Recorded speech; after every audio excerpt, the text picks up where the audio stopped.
Hello, and welcome back to Quiet History. On a July morning in the year 1187, somewhere above the Sea of Galilee, an entire kingdom marched itself to death in search of a drink of water. 20,000 men, the largest army the Christian East had ever gathered, set out across a dry plateau under a sun that did not forgive.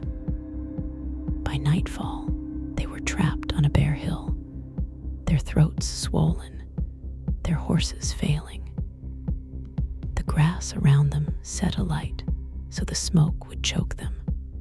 Within a day, the kingdom of Jerusalem, built over 88 years of conquest and patience, simply ceased to exist. Tonight, we follow what happened next, and the two famous men who spent 5 years fighting over the ruins. If you find something restful in slow, careful history told in the dark, take a moment to like this video and subscribe. But only if you truly enjoy what I make here. It genuinely helps. And if you feel like it, leave your location and your local time in the comments below. There is something quietly pleasant about knowing that someone in another city, in another hour of the night, is settling into the same story you are. It helps other restless people find their way here too. So, get comfortable, let your shoulders down, and let the noise of the day fade.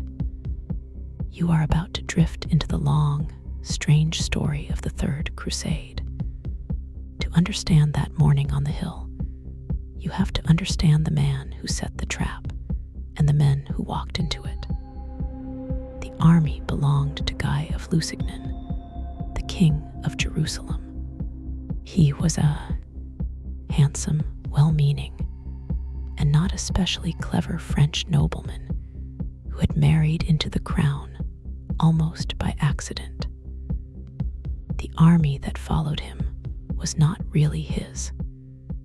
It was a collection of barons, knights, foot soldiers, and military orders, all of whom held strong and conflicting opinions about almost everything, especially about Guy.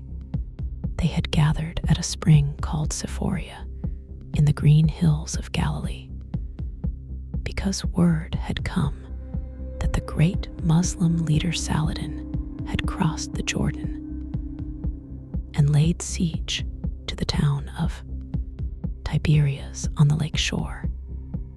There was a quarrel in the camp before anyone drew a sword.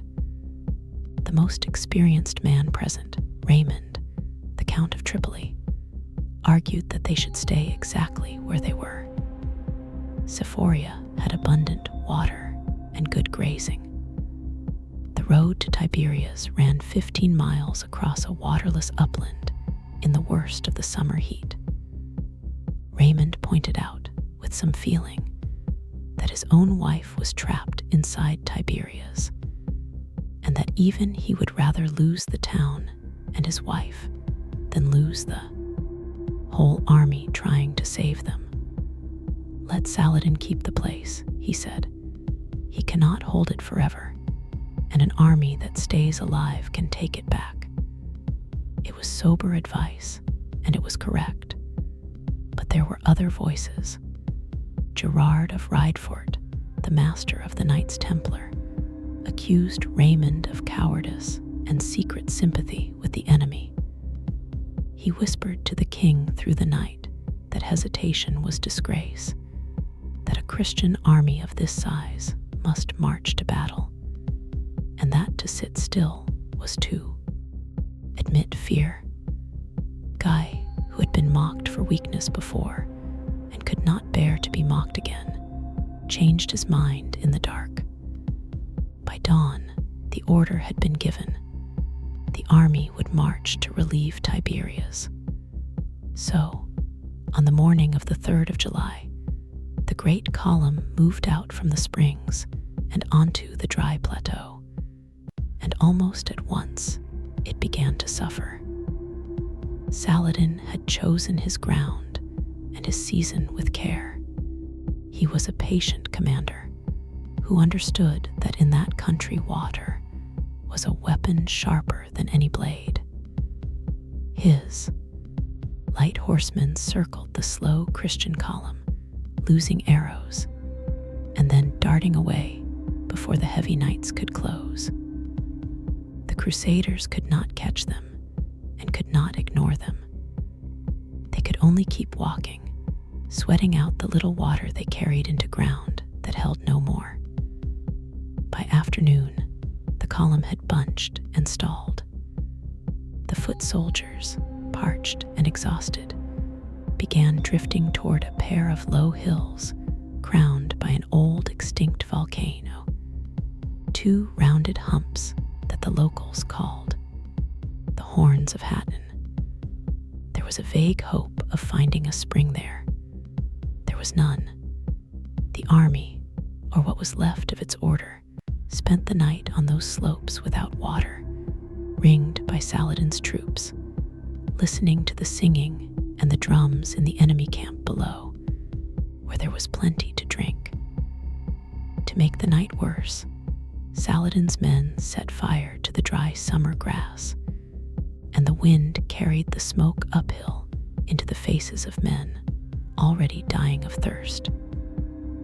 The morning of the 4th of July brought and the Christian foot soldiers, half mad with thirst, broke ranks and stumbled toward the lake they could see shining in the distance, and were cut down or captured as they went. The knights, the real strength of the army, were left exposed. They made several charges, brave and useless, against Saladin's lines. One charge, led by Raymond of Tripoli, actually broke through, whether by skill or because Saladin opened a gap and let it pass. Raymond and a small band rode clear and escaped to the coast. The men he left behind did not. In the center of the collapsing army stood the holiest object the kingdom possessed, a fragment of wood believed to be a piece of the cross on which Christ had died, carried into battle as a kind of guarantee of God's favor. When that relic fell into Saladin's hands, the survivors understood that everything was lost. The royal tent on the highest of the two horns came down. King Guy was taken alive, along with most of the great lords of the kingdom. What followed in Saladin's tent has become one of the most repeated scenes of the whole age, and it tells you a great deal about the man we are going to spend a long time with.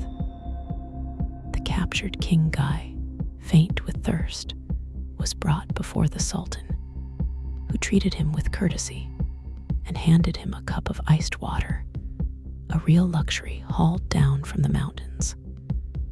Guy drank, then passed the cup to a fellow prisoner standing beside him, a notorious lord named Reynold of Chatelain. And here Saladin made a fine distinction. By the customs of the time, a prisoner who had been given food or drink by his captor was considered safe. So Saladin remarked evenly that it was Guy who had given Reynold the water, not himself, and that he therefore owed Reynold nothing.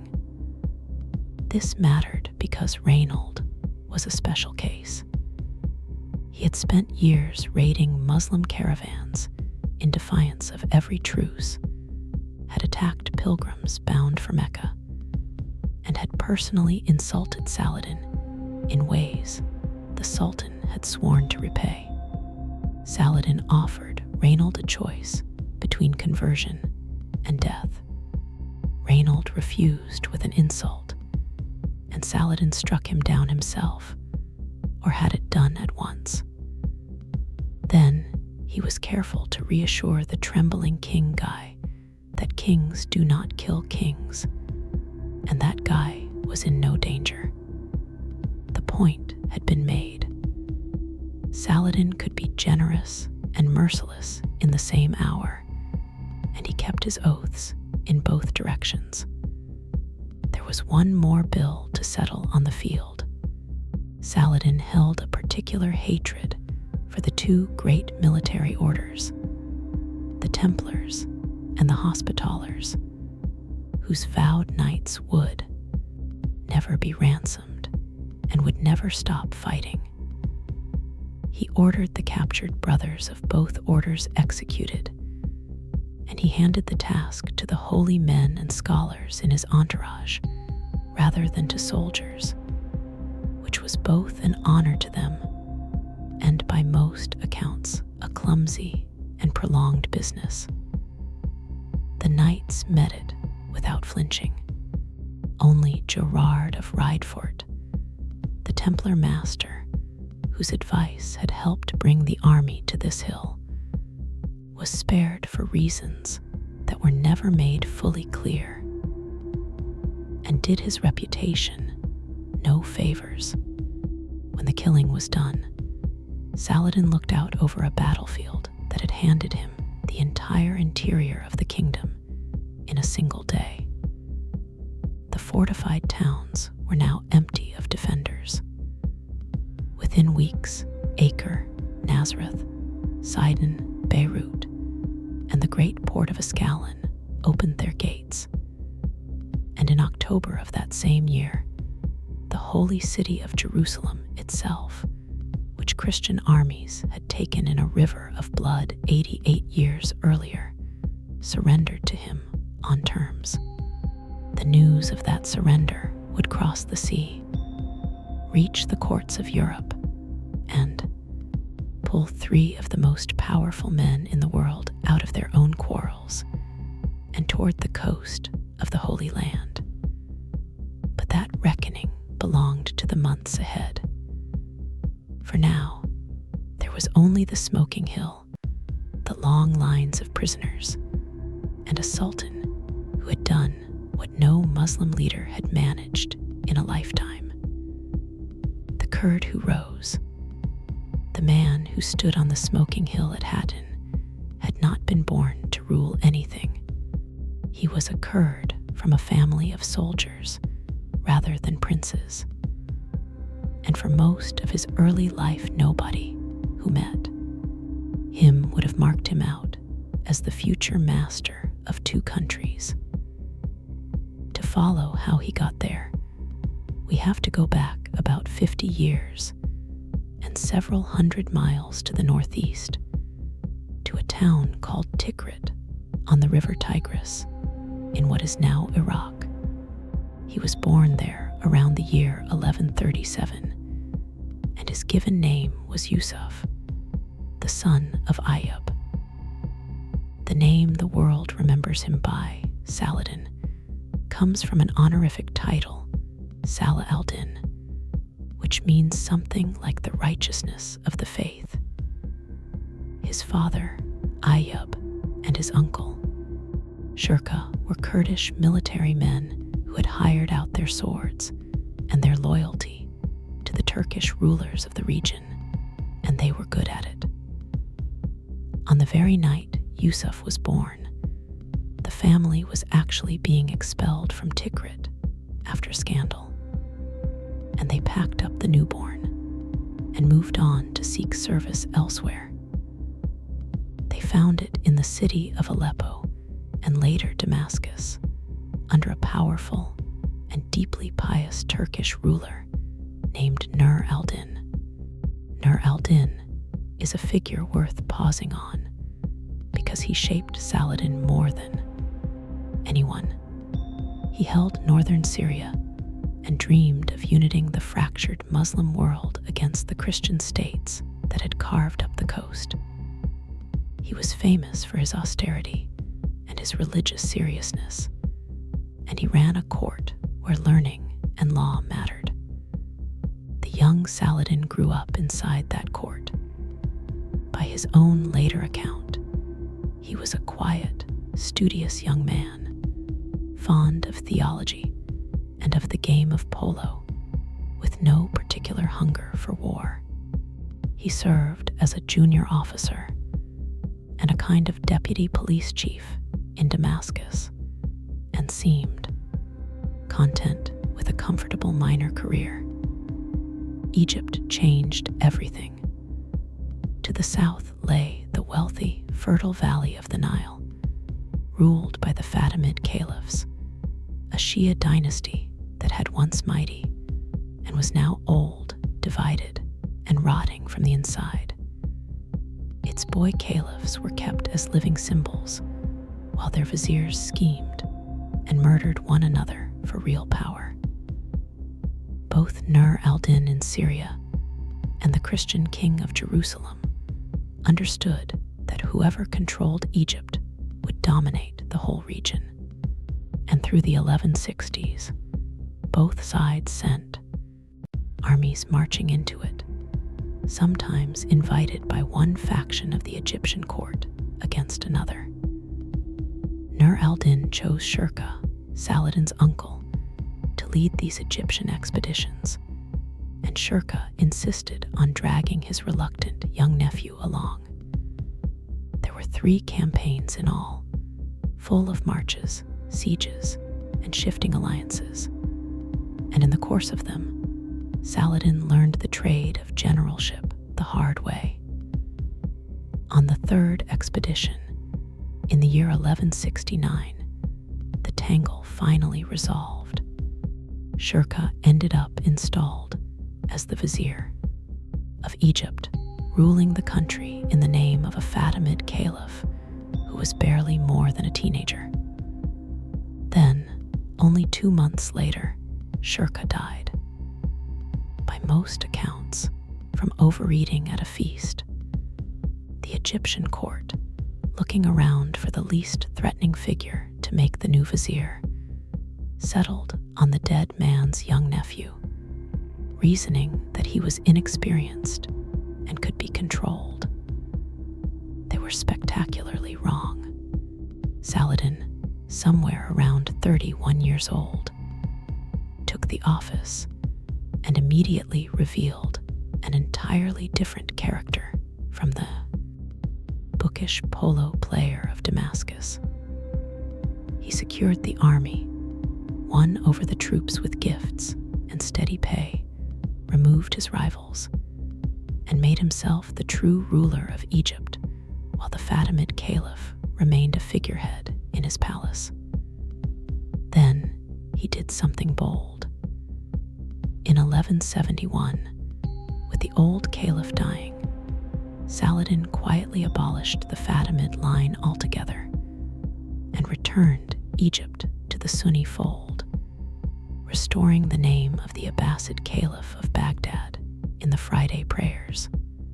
A 200-year dynasty ended with almost no bloodshed, mostly because hardly anyone outside the palace cared to defend it.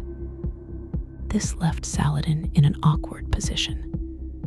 He was now the immensely rich master of Egypt, but in theory, he was still the servant of Nur al-Din in Syria. And Nur al-Din had begun to notice that his deputy in the south was behaving less like a servant and more like a king. The 2 men edged toward open conflict.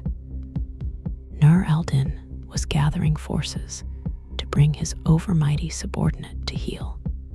Few things resolve a quarrel between a lord and his too powerful servant as neatly as the lord dying first. And in 1174, Nur al-Din obligingly did exactly that, leaving an 11-year-old boy as his heir. Saladin moved fast. He marched north, took Damascus, and presented himself not as a usurper, but as the loyal protector of Nur al-Din's young son and the true continuation of his master's holy cause. Many Muslims at the time were not convinced.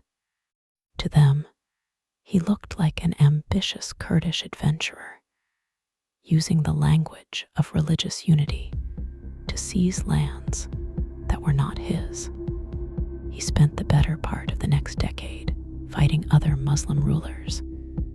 The Zengid princes, who had been Nur al-Din's relatives, far more than he fought Christians. He besieged Aleppo more than once, survived at least 2 assassination attempts by the order of killers known as the Assassins, and slowly, city by city, knit together a single realm stretching from the Nile to the upper reaches of the Tigris. By the early 1180s, with Aleppo finally his and Mosul brought to terms, the encirclement was complete. This is the part of the story that is easy to forget. The great champion of holy war spent most of his career making war on his own co-religionists, and only after he had unified them was he in a position to turn the combined strength of Egypt and Syria against the Christian states wedged between them. That is precisely what made him so dangerous. For nearly a century, the Crusader kingdoms had survived because their Muslim neighbors were divided and distracted. Saladin removed the division. Once Egypt and Syria answered to one man, the little Christian states along the coast were a thin shell with a giant pressing on both sides.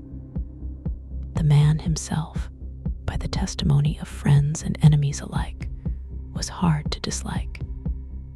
He gave away money so freely that his treasury was often nearly empty, which his secretaries found alarming, and he seemed to find amusing. He was patient, courteous, slow to anger, and genuinely devout. He preferred negotiation to slaughter when slaughter was not necessary, and he kept his word with a consistency that impressed even the Christian chroniclers who had every reason to hate him. He was not a flawless saint. He could be calculating, and his mercy was sometimes a tool as much as a virtue. But he understood that a reputation for fairness was worth several armies, and he cultivated it with care. By 1187, he had done what Nur al-Din had only dreamed of. The trap at Hattin and the fall of Jerusalem were the harvest of 20 years of patient work, and as the holy city changed hands, and his name was praised in mosques from Baghdad to Cairo, the consequences of his victory were already rippling outward across the sea toward kings who had never seen the desert and were about to be pulled into it. A pope dies of grief. It took weeks for the news to cross the Mediterranean, and when it landed, it did not land gently. The first reliable word reached Italy in the autumn of 1187, carried in part by Josias, the Archbishop of Tyre, who had sailed west with the specific mission of telling the rulers of Europe that the holy places were gone. The reigning pope at the time, Urban III, was an elderly and already ailing man. By the most repeated account, he was at the city of Ferrara when he learned that Jerusalem had fallen, and the shock of it killed him within days. Whether the news was truly the cause or merely the final weight on a dying man, the timing fixed itself in everyone's memory. The Pope had died of grief. His successor was chosen almost at once, took the name Gregory VIII, and spent what little time he had on a single task. Within weeks of his election, he issued a long letter that historians call by its opening Latin words, Audita Tremendi, meaning roughly that a terrible thing had been heard. It was the formal summons to what we now call the Third Crusade, and its tone is worth understanding because it set the mood for everything that followed. The letter did not really blame Saladin. That is the surprising part. It blamed the Christians themselves. The loss of Jerusalem, it argued, was a punishment sent by God for the sins of his people, for their greed, their quarrels, their pride, and their neglect of holy things. The disaster was a chastisement, and the only proper response was repentance shown through action. Men were called to take up the cross, to confess their sins, to give up fine clothing and rich food and games of chance, and to march east not as conquerors hungry for land, but as penitents trying to win back God's favor. Gregory then died too, after a reign of about 2 months, which gave the whole opening of the Crusade the feeling of a cause that buried its leaders faster than it could organize them. The next pope, Clement III, was a steadier and longer-lived man, and under him, the machinery of preaching and recruitment began to turn across the whole of Western Europe. Bishops and traveling preachers carried the message from town to town. The response was enormous, far larger than anyone had managed to raise for the earlier Crusades, and it cut across every level of society. Great lords took the cross at solemn assemblies. Ordinary men and women sewed cloth, crosses onto their shoulders, and pledged to go or to pay for someone who would. To grasp why the news struck so hard, you have to remember what Jerusalem meant to these people. To the medieval Christian mind, it was not simply a city far away. It was the literal center of the world, the place where their faith had begun, and where many believed history itself would one day end. Maps of the period sometimes drew the whole earth as a circle with Jerusalem placed dead in the middle. For nearly 90 years, it had been Christian hands, a hard-won possession that proved God favored their cause. To lose, it was not just a military defeat. It felt like a verdict. All of this fervor still had to be paid for, and crusades were ruinously expensive. Ships had to be hired, armies provisioned, knights equipped for a campaign thousands of miles from home that might last years. To raise the money, the kings of England and France agreed to an extraordinary new tax, a levy of 1/10 of every person's income and movable goods, to be collected from everyone who did not personally take the cross. People called it the Saladin tithe. A tax named after the enemy did remarkably little to make either the tax or the enemy more popular. It was deeply resented, fell hardest on those least able to argue, and squeezed out a vast sum that helped fund the English part of the expedition. The principle behind it, that the church and the crown could tax the whole population to support a holy war, would echo through the next century. European government, long after the crusade itself, was forgotten. While the money was being gathered, the political ground was shifting in ways that would shape who actually led the great army east. The 3 most powerful rulers of the Latin Christian world all took the cross, and each of them came to the decision, dragging a long history of rivalry and grievance behind him. In the German lands and northern Italy, there was Frederick, called Barbarossa for his red beard, the Holy Roman Emperor.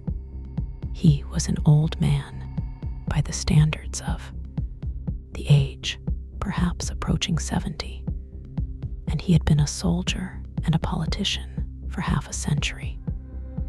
He had actually been on the disastrous Second Crusade decades earlier as a young man, so he knew the road and its dangers better than anyone. His participation gave the new crusade enormous weight because he commanded the resources of Central Europe and the prestige of the imperial title.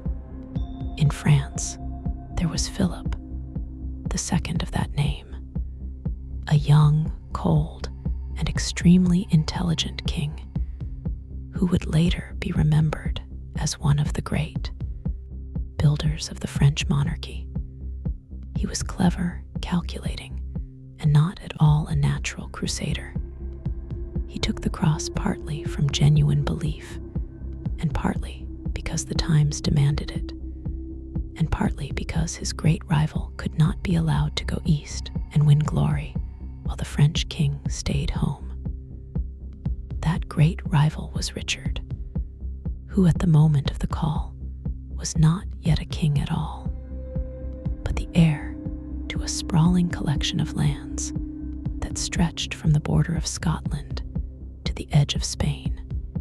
He took the cross with a speed and an eagerness that startled people, even before he had inherited his crown. And he threw himself into preparing for the expedition with the single-minded energy that defined everything he ever did. These three men did not trust one another, and they had excellent reasons not to. The German emperor and the papacy had been feuding for a generation.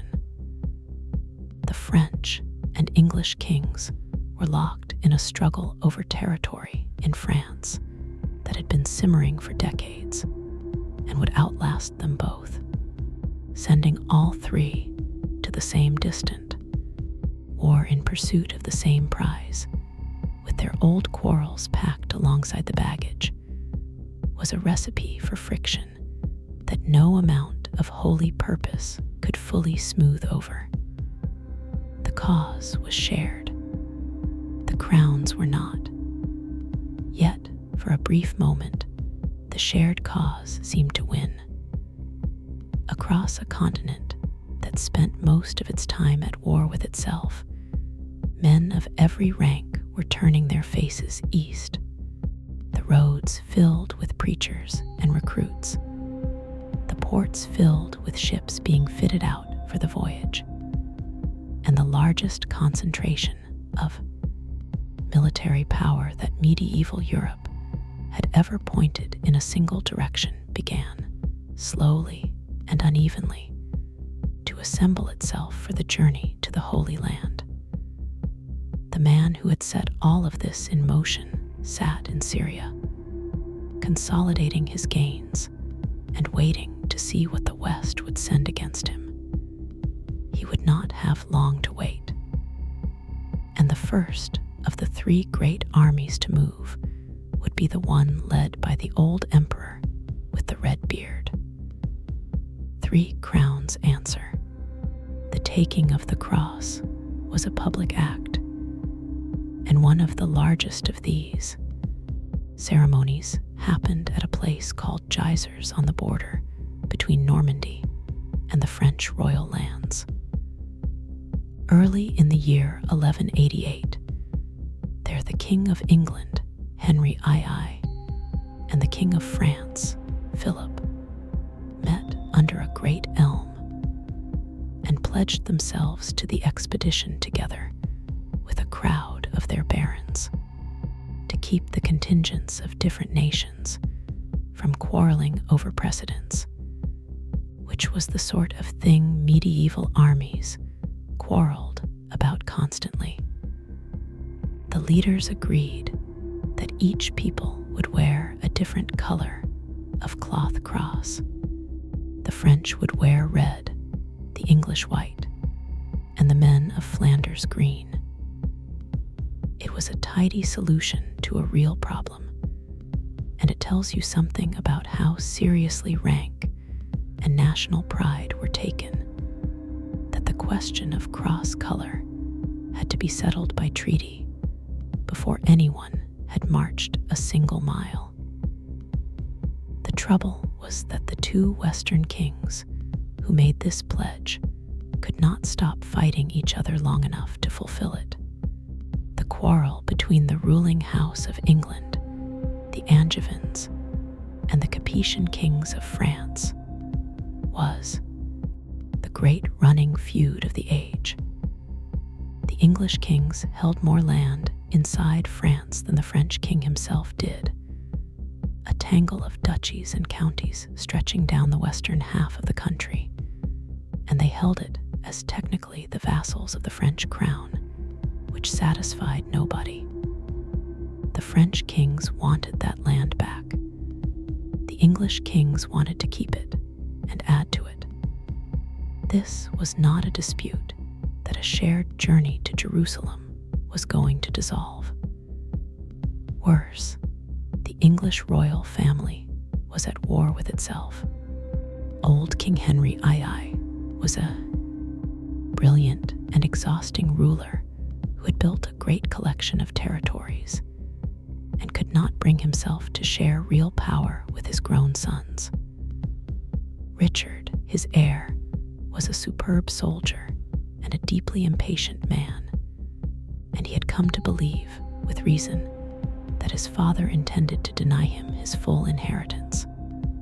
So, Richard did something that looked shocking until you understand how normal it was for this family. He allied himself with Philip of France, his father's enemy, and the two of them made war on the old king together. The campaign was short and brutal. Henry II, sick and aging, was hunted across his own French lands by his son, and the French king, defeated and forced into a humiliating surrender in the summer of 1189. He died a few days later at the castle of Chinon, a beaten man. And one of the last things told to him was that his youngest and favorite son, John, had also gone over to the winning side. With that, Richard, at the age of 31, inherited everything at once. He was now Duke of Normandy, Count of Anjou, Lord of half of Western France, and King of England. His coronation took place at Westminster on the 3rd of September, 1189, with all the solemnity the church could provide. It was darkened almost immediately by violence. A delegation of Jewish leaders had come to present gifts to the new king and were turned away from the ceremony. And in the confusion and rumor that followed, a mob in London attacked the city's Jewish community. The killings spread to other English towns over the following months in some of the worst anti-Jewish violence the country had yet seen. Richard, who had not ordered it and whose protection the Jews were technically under, was angry, mostly because they were a source of royal revenue, and he punished some of the ringleaders. But the pattern of crusading fervor turning first against the nearest religious minority at home was an ugly feature of these wars that no amount of official disapproval ever fully stopped. Richard's overwhelming priority now was money, because crusading on the scale he intended was almost unimaginably expensive. He attacked the problem with a ruthlessness that became legendary. He sold offices, charters, castles, and titles to anyone who could pay, emptied the treasury his father had filled, and reportedly remarked that he would have sold the city of London itself if only he could have found a buyer. He released the King of Scotland from his obligations of homage for a large cash payment, he turned the whole apparatus of his government into a machine for raising silver. By the time he was finished, he had assembled one of the best-funded armies ever to leave Western Europe, and he had also taught his subjects a great deal about how much a determined king could extract from them when he set his mind to it. While Richard squeezed England and his French lands for coin, the third great crusader was already on the road, and he had chosen a very different path. Frederick Barbarossa, the old emperor, did not intend to sail. He distrusted the sea. He had an enormous army that no fleet could easily carry, and he had marched east once before in his youth. So he chose the overland route, the ancient road that ran down through the Balkans, across the territory of the Byzantine Empire, and over the mountains and high plateaus of Anatolia towards Syria. It was the route the very first Crusaders had taken nearly a century before, and it was long, hard, and politically treacherous. He set out in the spring of 1189 with a force that contemporaries described in odd and probably exaggerated numbers, but which was beyond doubt the largest single army of the entire crusade, drawn from across the German lands and beyond.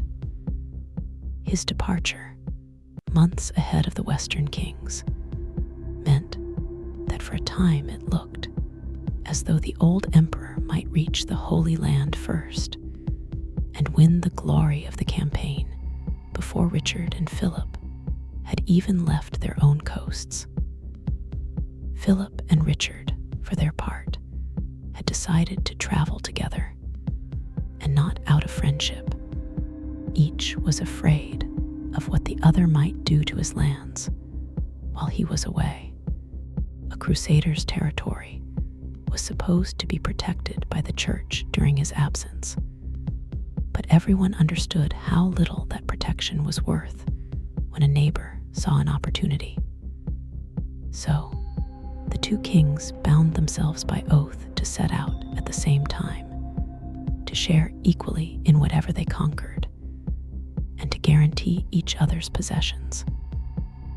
It was an alliance built entirely on mutual suspicion, which is sometimes the most reliable kind, and it held together about as well as such things usually do. They agreed to meet in central France at the hilltop town of Vézelay in the summer of 1190, and from there to march south to the Mediterranean before taking ship for the east. The plan was sensible.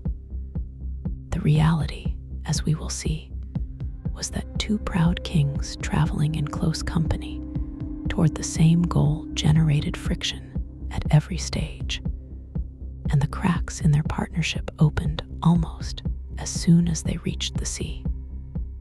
But that lay ahead. For now, in the early months of 1190, three armies were converging on the Holy Land from different directions and at different speeds. And the first of them, the great German host under the red-bearded emperor, was already deep in hostile country, marching toward a small river in the mountains that would change the entire shape of the war before a single Western king had landed. The Lionheart himself. It is worth slowing down here to look closely at Richard, because for the next several years, he is the figure the whole Western effort turns around, and he was a genuinely strange and formidable man, even by the standards of a violent age. He was born in England at Oxford in September of 1157, but he was English in almost no other sense. He grew up in southern France, spoke the language of the troubadours, and the French of the court, and during the whole of his 10-year reign, he spent perhaps 6 months actually inside England, a country he seems to have regarded mainly as a reliable source of money and men. The nickname that history gave him, the Lionheart, was earned on battlefields, far from the island whose crown he wore. His parents were two of the most remarkable people of the century, and their marriage was a long, bitter, and consequential war of its own. His father, Henry II, we have already met, ruling an empire that ran from the Scottish border to the Pyrenees. His mother was a leaner of Aquitaine, and she is one of the few medieval women whose force of personality reaches us undimmed across 800 years. She had first been Queen of France, married to Philip's father, then had that marriage annulled and married Henry instead, bringing her vast southern duchy of Aquitaine into the Angevin collection. She was cultured, willful, politically brilliant, and entirely unwilling to be ignored. When Henry refused to share power with their sons, it was a leaner who helped lead them in revolt against him. And for that, Henry kept her imprisoned in comfortable but real captivity. For the better part of 16 years, she was Richard's great ally and his model, and he was unmistakably her son. Richard was raised to rule Aquitaine, the rich and rebellious Southwest, and he learned his trade there the only way that mattered, by fighting. The lords of the region were proud, independent, and forever in revolt, and Richard spent his young manhood besieging their castles and crushing their risings year after year. By the time he was 30, he was probably the most experienced and respected soldier in Western Europe. He understood logistics, the dull and decisive art of feeding and moving an army. He understood siege warfare, the patient business of taking strong walls, and he understood the rare thing that separates a competent commander from a great one, which is when to fight and when to wait. He was physically imposing, tall and powerfully built, with reddish gold hair, and he led from the front in a way that made men follow him into places they had no sensible reason to go. He was not a comfortable man to be near. The Angevins were famous for their tempers, sudden, towering rages that could overturn a room, and Richard had inherited the full measure of it. There was a family legend, which the Angevins themselves rather enjoyed, that they were descended from a demon countess who had married an early Count of Anjou and then flown shrieking out of a church window when forced to witness the Mass. Richard is said to have remarked that a family sprung from the devil could hardly be expected to behave well, and that they would all go back to the devil in the end.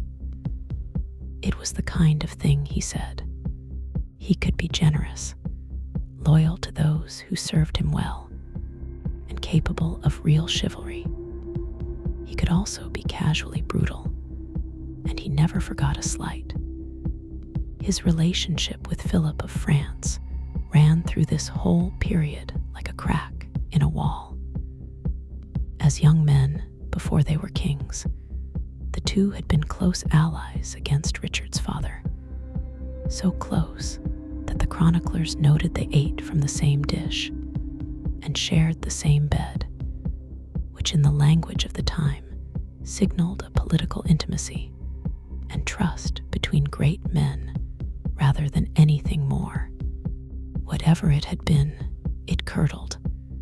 There was also a specific and poisonous grievance between them, Richard had been betrothed for many years to Philip's half-sister Alice, who'd been sent to the English court as a girl to await the marriage. The marriage never happened.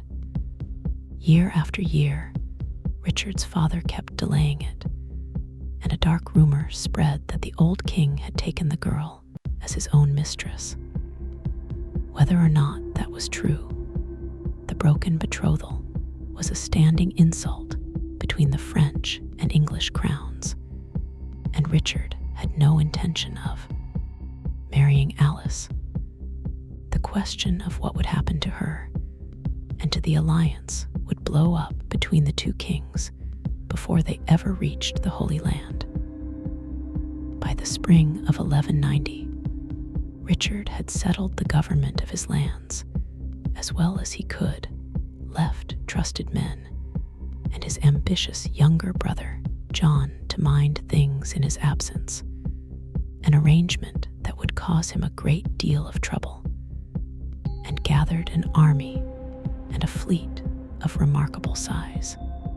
The English ships, more than 100 of them, were to sail down around Spain and through the Strait of Gibraltar to meet him in the Mediterranean, while Richard himself traveled overland through France to the coast. The scale of his preparation impressed everyone. He was not going east to make a gesture. He intended to win. The two kings met as agreed at Vézelay in central France in early July of 1190. Their combined forces spread across the hills below the great abbey church, and they renewed their oaths to support each other. Then they marched south together toward the sea. Almost at once, the awkwardness of two proud monarchs sharing a road began to show. They decided to split up for the voyage rather than crowd a single port, with Philip taking ship from Genoa and Richard from Marseille, each making his own way toward the agreed meeting point on the island of Sicily, which sat halfway along the route to the east and made a natural place to gather, resupply, and wait out the winter sailing season. That decision to winter in Sicily would prove fateful and not in any way connected to fighting Saladin. Sicily was a wealthy Norman kingdom with its own tangled politics, and the arrival of two large foreign crusading armies, led by two suspicious kings, in the middle of a local succession crisis, was bound to cause trouble.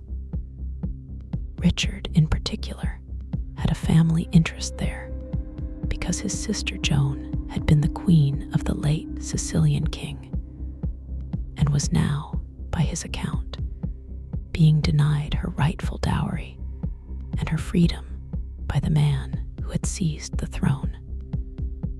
Richard was not a man to leave a grievance involving both his sister and a large sum of money unaddressed, holy war or no holy war. So, as the two Western kings sailed towards Sicily in the autumn of 1190, the crusade that was supposed to march straight for the recovery of Jerusalem was about to spend the better part of a year tangled in the affairs of an island 1,000 miles from the Holy Land.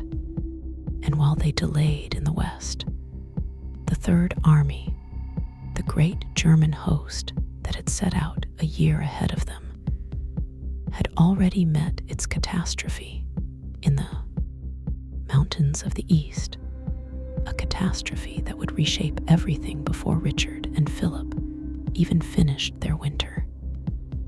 Death in a river. While the Western kings were still arranging their affairs, the old emperor's great army had already been on the road for a year, and its story is one of the strangest and saddest of the whole crusade. Frederick Barbarossa had set out in spring of 1189 with a force so large the lands it passed through struggled to feed it. He led it east the hard way, overland, down through the kingdom of Hungary, whose king received him kindly, and then into the territory of the Byzantine Empire, the great Greek-speaking Christian power whose capital was Constantinople. Here the trouble began, and it was the kind of trouble that exposed an uncomfortable truth about the Crusades. The Byzantines were Christians, but they were not Latin Christians, and they regarded the armies marching through their lands with deep suspicion, often more fear of the Crusaders than of the Muslims. The Byzantine Emperor, Isaac II, had in fact made a secret arrangement with Saladin, agreeing to delay and obstruct the German army as it crossed his territory.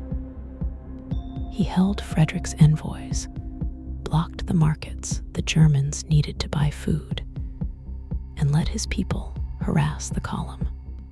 Frederick, who had not marched halfway across Europe to be played with, responded by letting his army take what it needed by force, occupying Byzantine towns, and at one point making serious preparations to attack Constantinople itself. Faced with a furious imperial army camped on his doorstep, Isaac backed down and provided ships to ferry the Germans across the narrow water into Asia in the spring of 1190. Asia was harder still.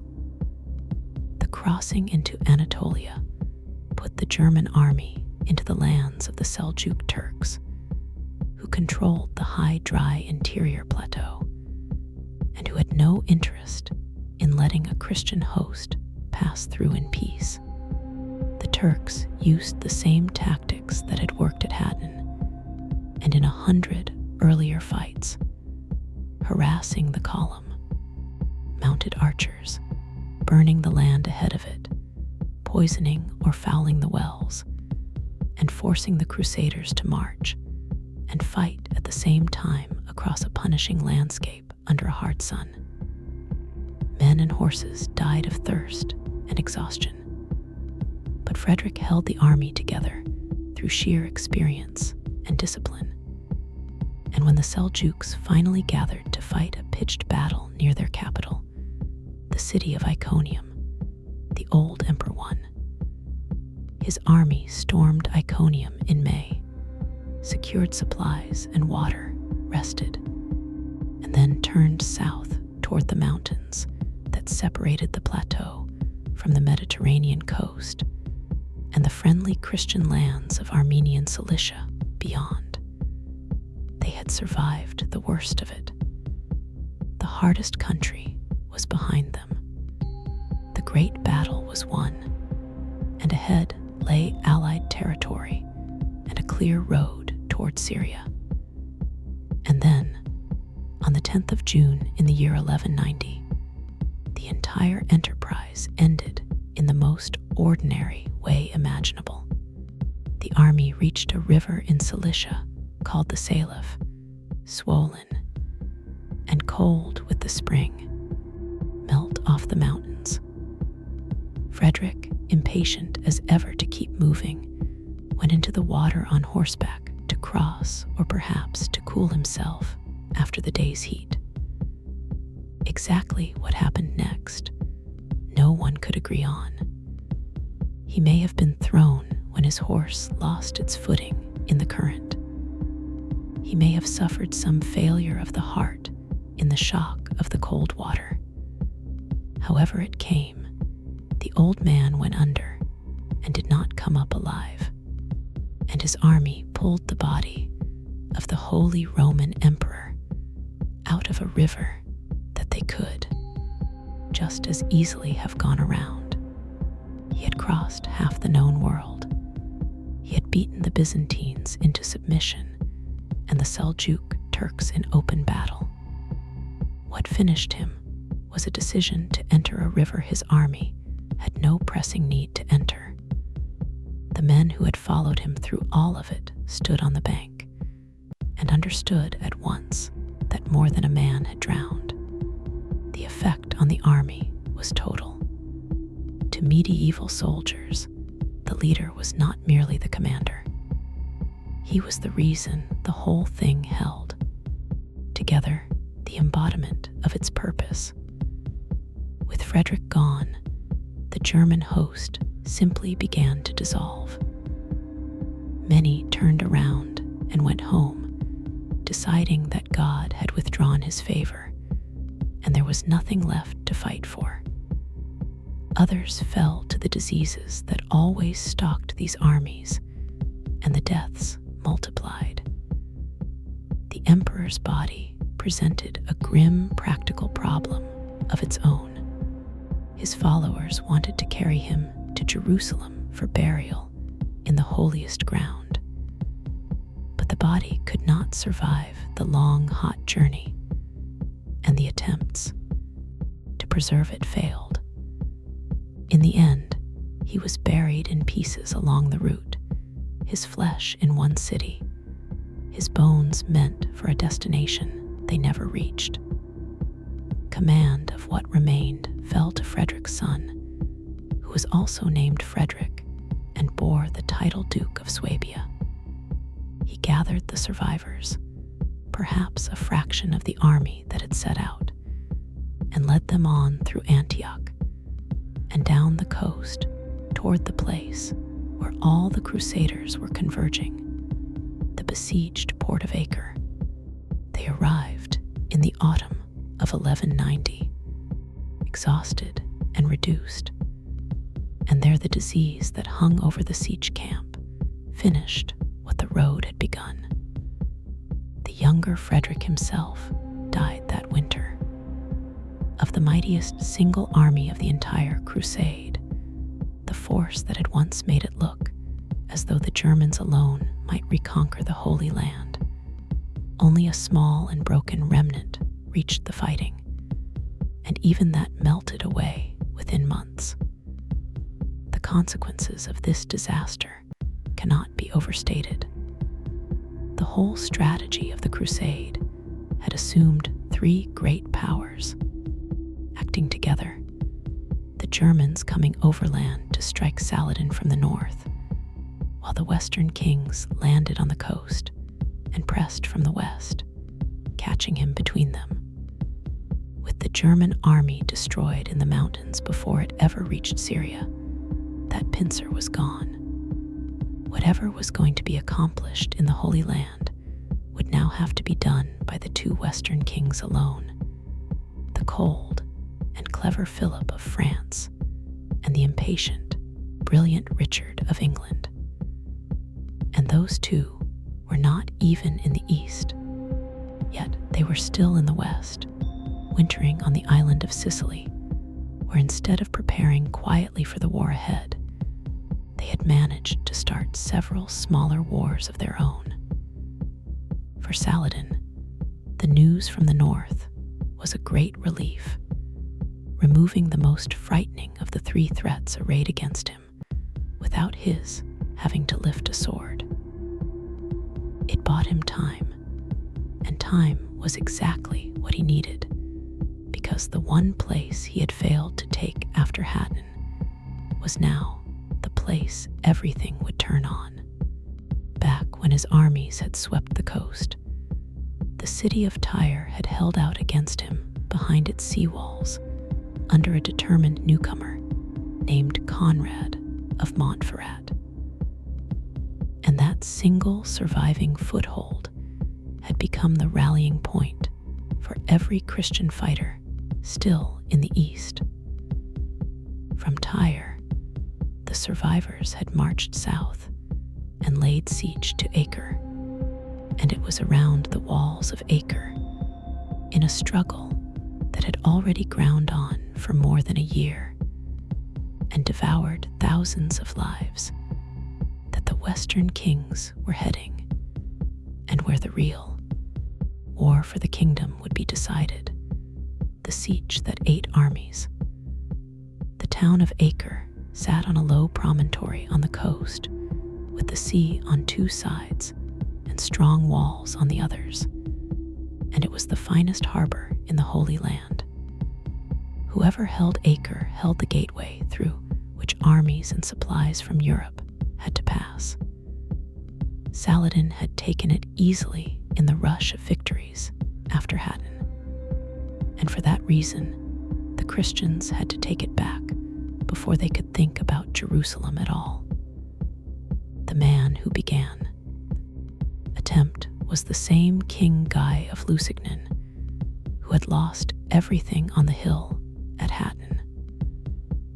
Saladin had released him on a promise that he would not take up arms again, and Guy, with the help of churchmen who declared that a promise made to an enemy of the faith need not be kept, took up arms again at the first opportunity. In the late summer of 1189, with only a small force, Guy marched south and sat down before the walls of Acre. It looked like recklessness, and in a sense it was, but it set in motion the longest and strangest siege of the age. Saladin brought his own army up and camped behind the Christians, so that the besiegers of Acre were themselves besieged. The Crusaders held a ring around the town.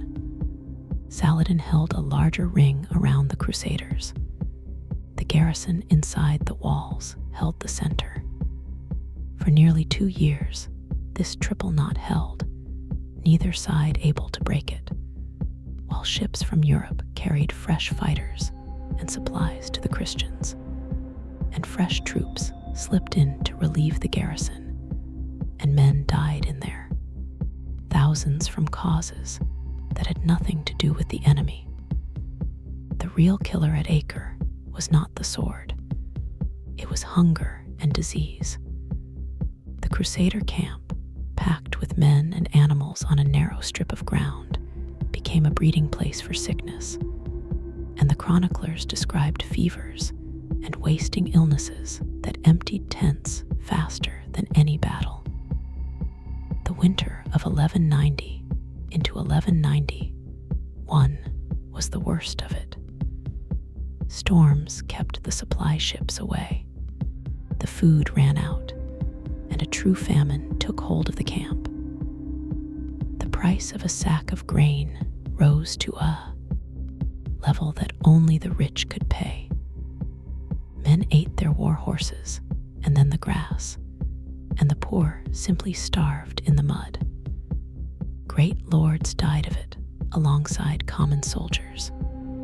The younger Frederick of Swabia, who had brought the broken German remnant this far, was among the dead that winter.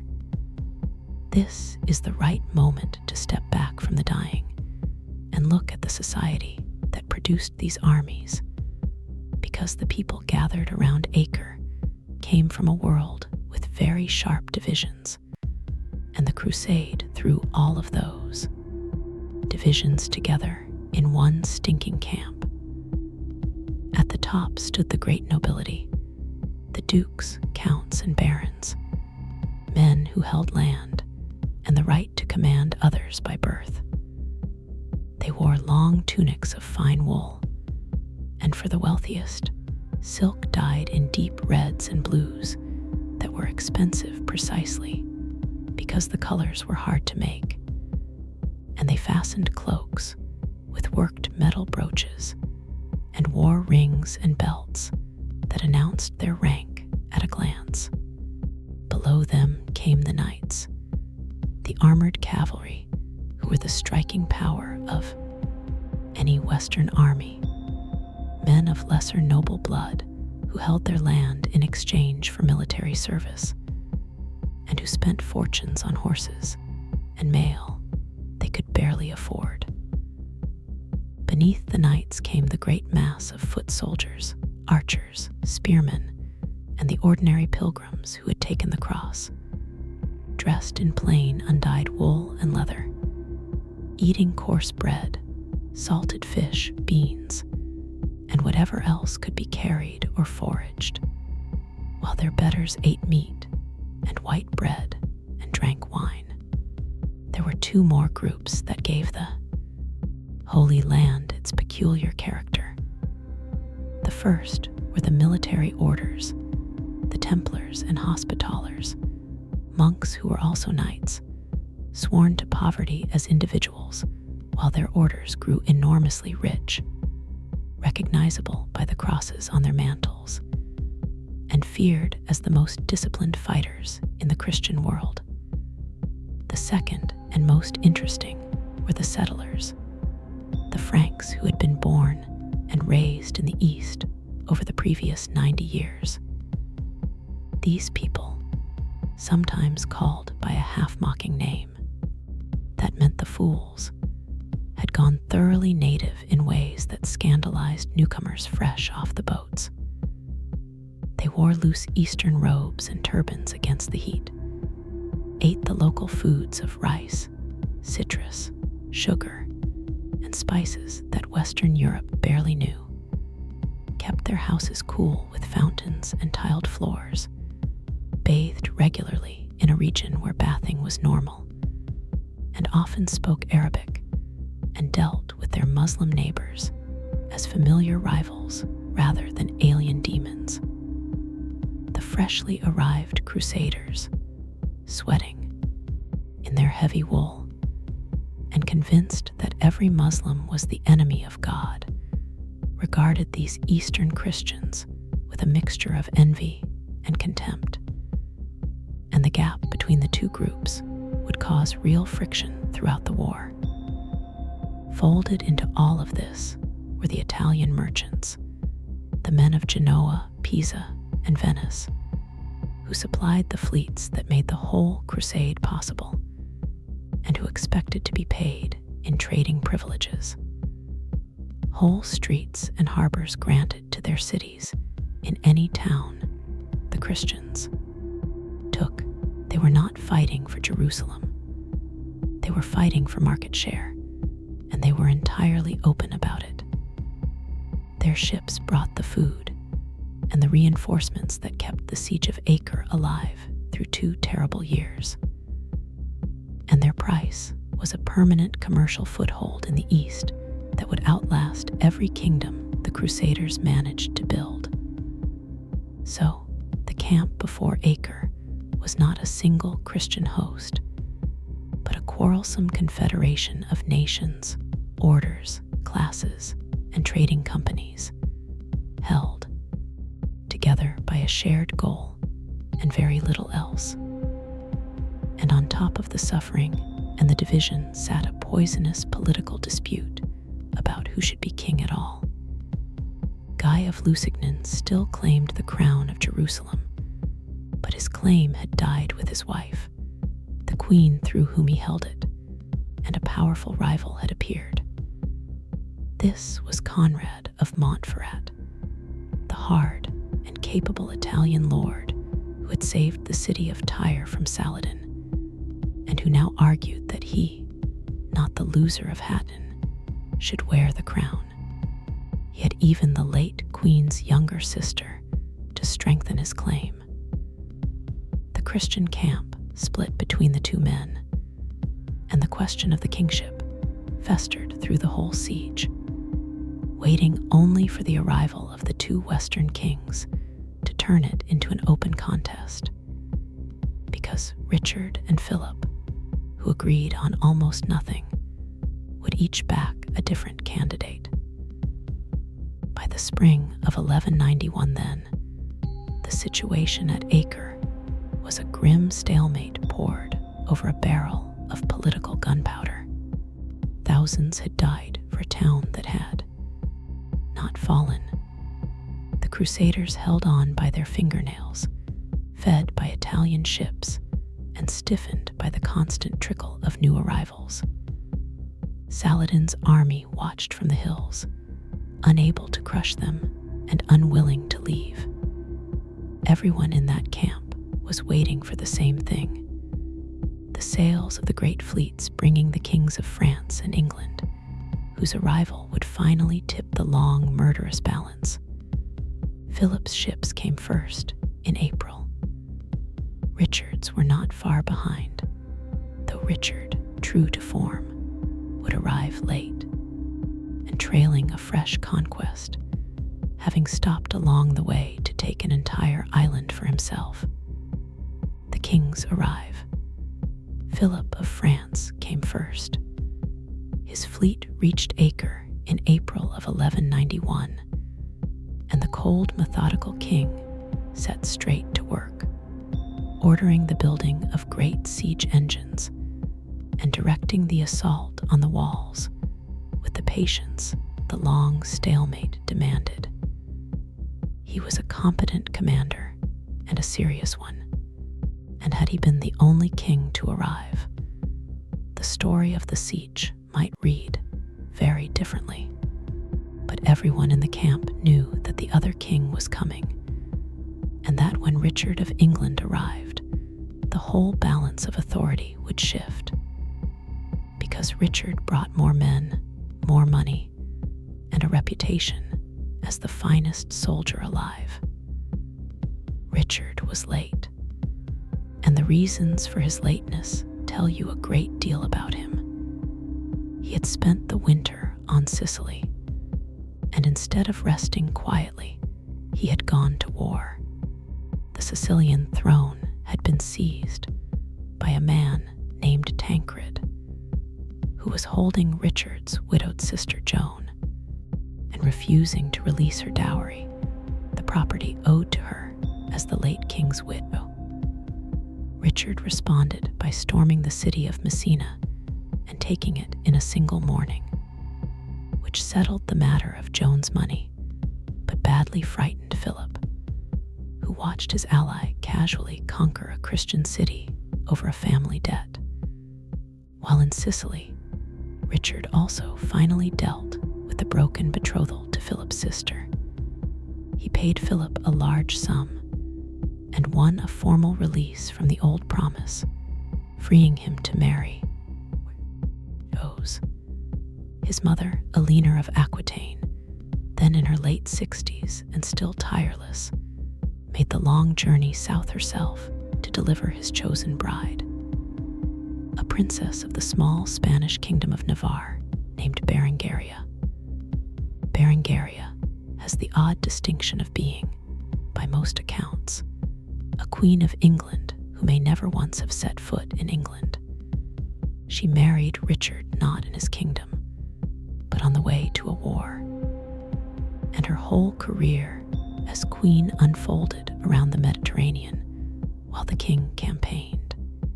The wedding happened in the spring of 1191, and it happened on the island of Cyprus, because Richard had just conquered that too.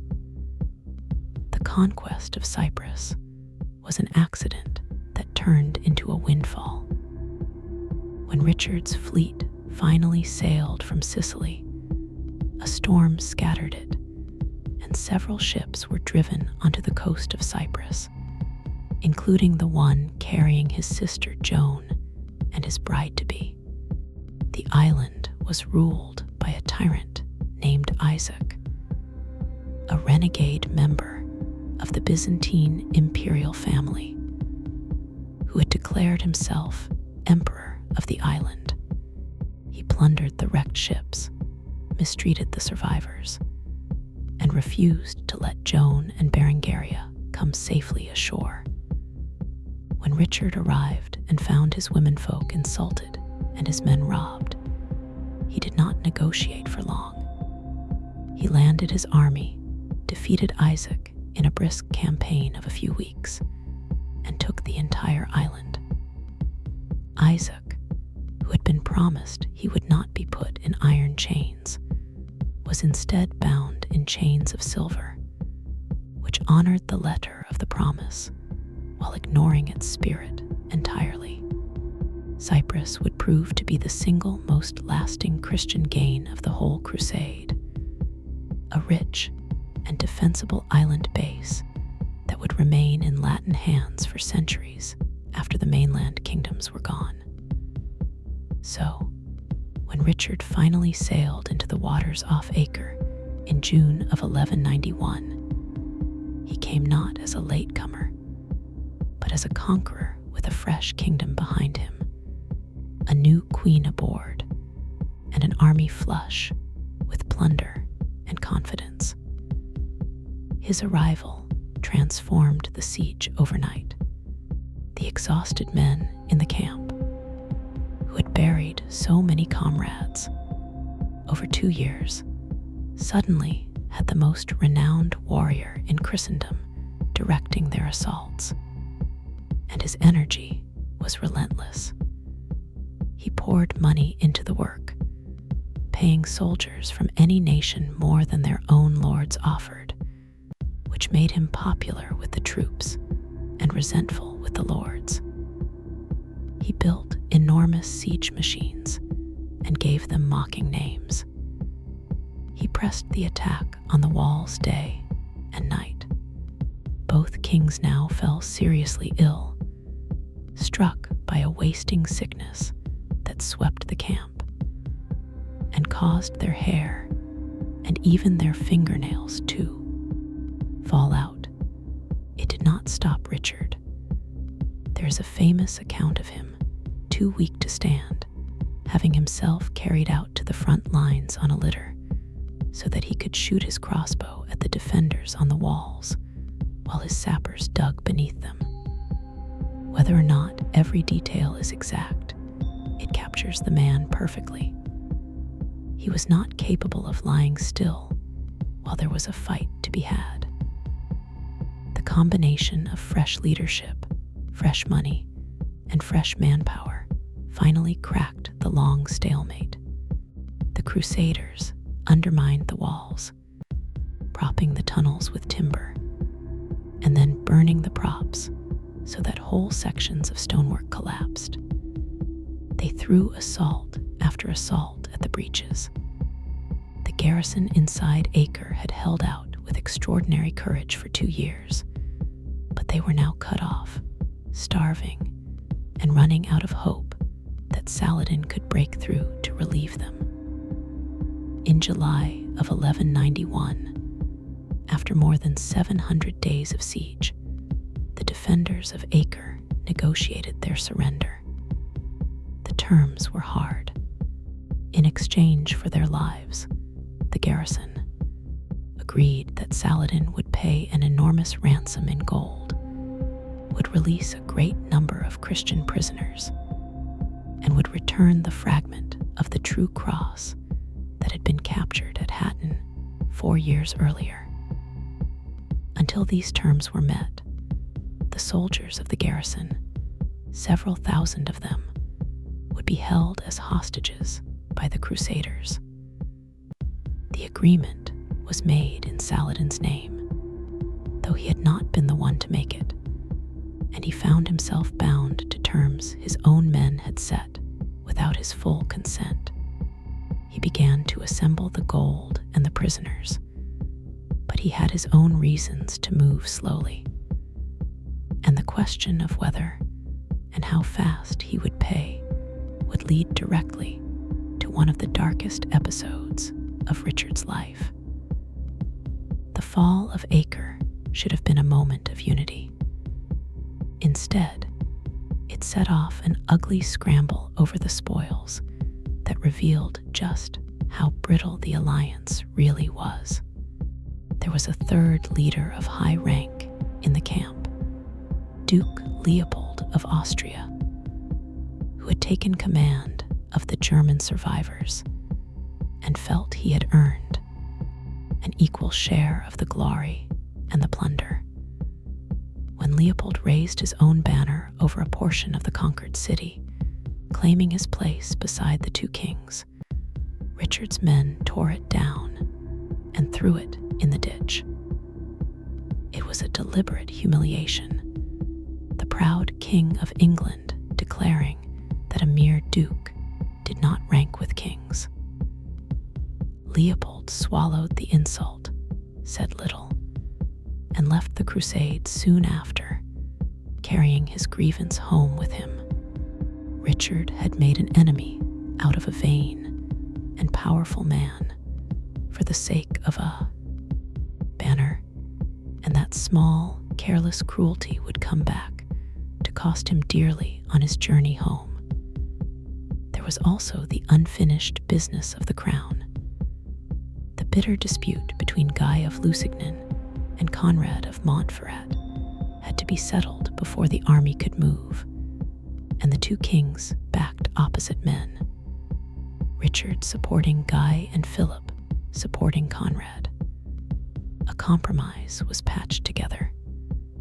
Guy would keep the title of king for the rest of his life, and Conrad would inherit it after him, with the royal revenues split between them in the meantime. It satisfied no one fully, which is often the mark of a workable compromise, and it held the army together just long enough for the next blow to fall, because Philip of France was about to do something that would shock everyone and change the entire character of the war.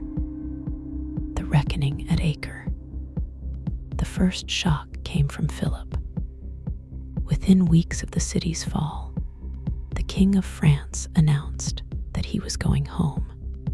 He had been gravely ill, and his recovery had left him weakened and, by every account, thoroughly sick of the whole enterprise and of sharing it with Richard. He had a more practical reason as well. The Count of Flanders, one of his most powerful vassals, had died during the siege, leaving a rich and disputed inheritance back in France. And Philip wanted to be home to seize the advantage before anyone else could. So, he declared that he had fulfilled his crusading vow by helping to take Acre, and he prepared to sail. To the men who had buried thousands of comrades for the cause, this looked very much like desertion, and it was received with open dismay. Philip tried to soften it. He left the bulk of his French troops behind under the command of a capable noble, the Duke of Burgundy. So, the French contingent would fight on without their king, and he swore a solemn oath on holy relics and before witnesses that he would not attack Richard's lands while Richard remained on crusade. Everyone understood exactly how much that oath was worth. Richard certainly did. He extracted as many additional promises as he could, knowing that the moment Philip reached France, he would begin probing at the edges of the Angevin territories and looking for ways to make trouble, very likely in concert with Richard's own restless younger brother John. The cold king sailed away in the late summer of 1191, and from that point forward, the crusade in the East was, in every way that mattered, Richard's war to win or lose alone. That left Richard as the undisputed master of the Christian army, and almost immediately he was confronted with the problem of the prisoners, the several thousand soldiers of the Acre garrison who had surrendered on terms and were now being held as hostages against Saladin's payment of the great ransom. The agreement had been precise. Saladin was to deliver the gold, free a large number of named Christian captives, and return the fragment of the true cross, all within a set period, and only then would his men be released. The exchange broke down over mistrust on both sides. Each leader wanted the other to perform. First, Saladin was reluctant to hand over the full ransom and release trained soldiers back into Richard's army before he saw his own men freed. And he had genuine difficulty assembling the named prisoners and the agreed sums so quickly. Richard, for his part, suspected Saladin of deliberately dragging things out, and he had a powerful reason to want the matter closed. He was preparing to march his entire army south down the coast toward Jerusalem, and he could not take thousands of enemy prisoners with him, could not spare the men to guard them, could not feed them on a campaign that was already a logistical nightmare, and would not simply free thousands of experienced fighters to rejoin the army he was about to face in the field. The deadline for the first installment came, and in Richard's judgment, it was not met. What followed was the act that has stained his name in one half of the world ever since. On the 20th of August, 1191, Richard had the prisoners of the Acre garrison, somewhere around 2,700 men, brought out from the city onto the plain in full view of Saladin's outposts, and there he had them killed. Saladin's troops, seeing what was happening, rode forward to try to stop it, and could not reach them in time. The killing was done in the open deliberately, as a statement as much as an execution. It is tempting to look for rage or fanaticism behind it, but the truth is colder than that, and worse. Richard's decision was a calculation. The prisoners were a burden he could not carry on the march and would not release.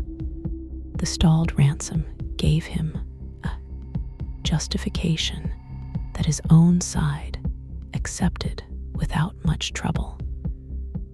By the brutal arithmetic of the campaign, killing them solved several problems at once, and Richard was a man who solved problems.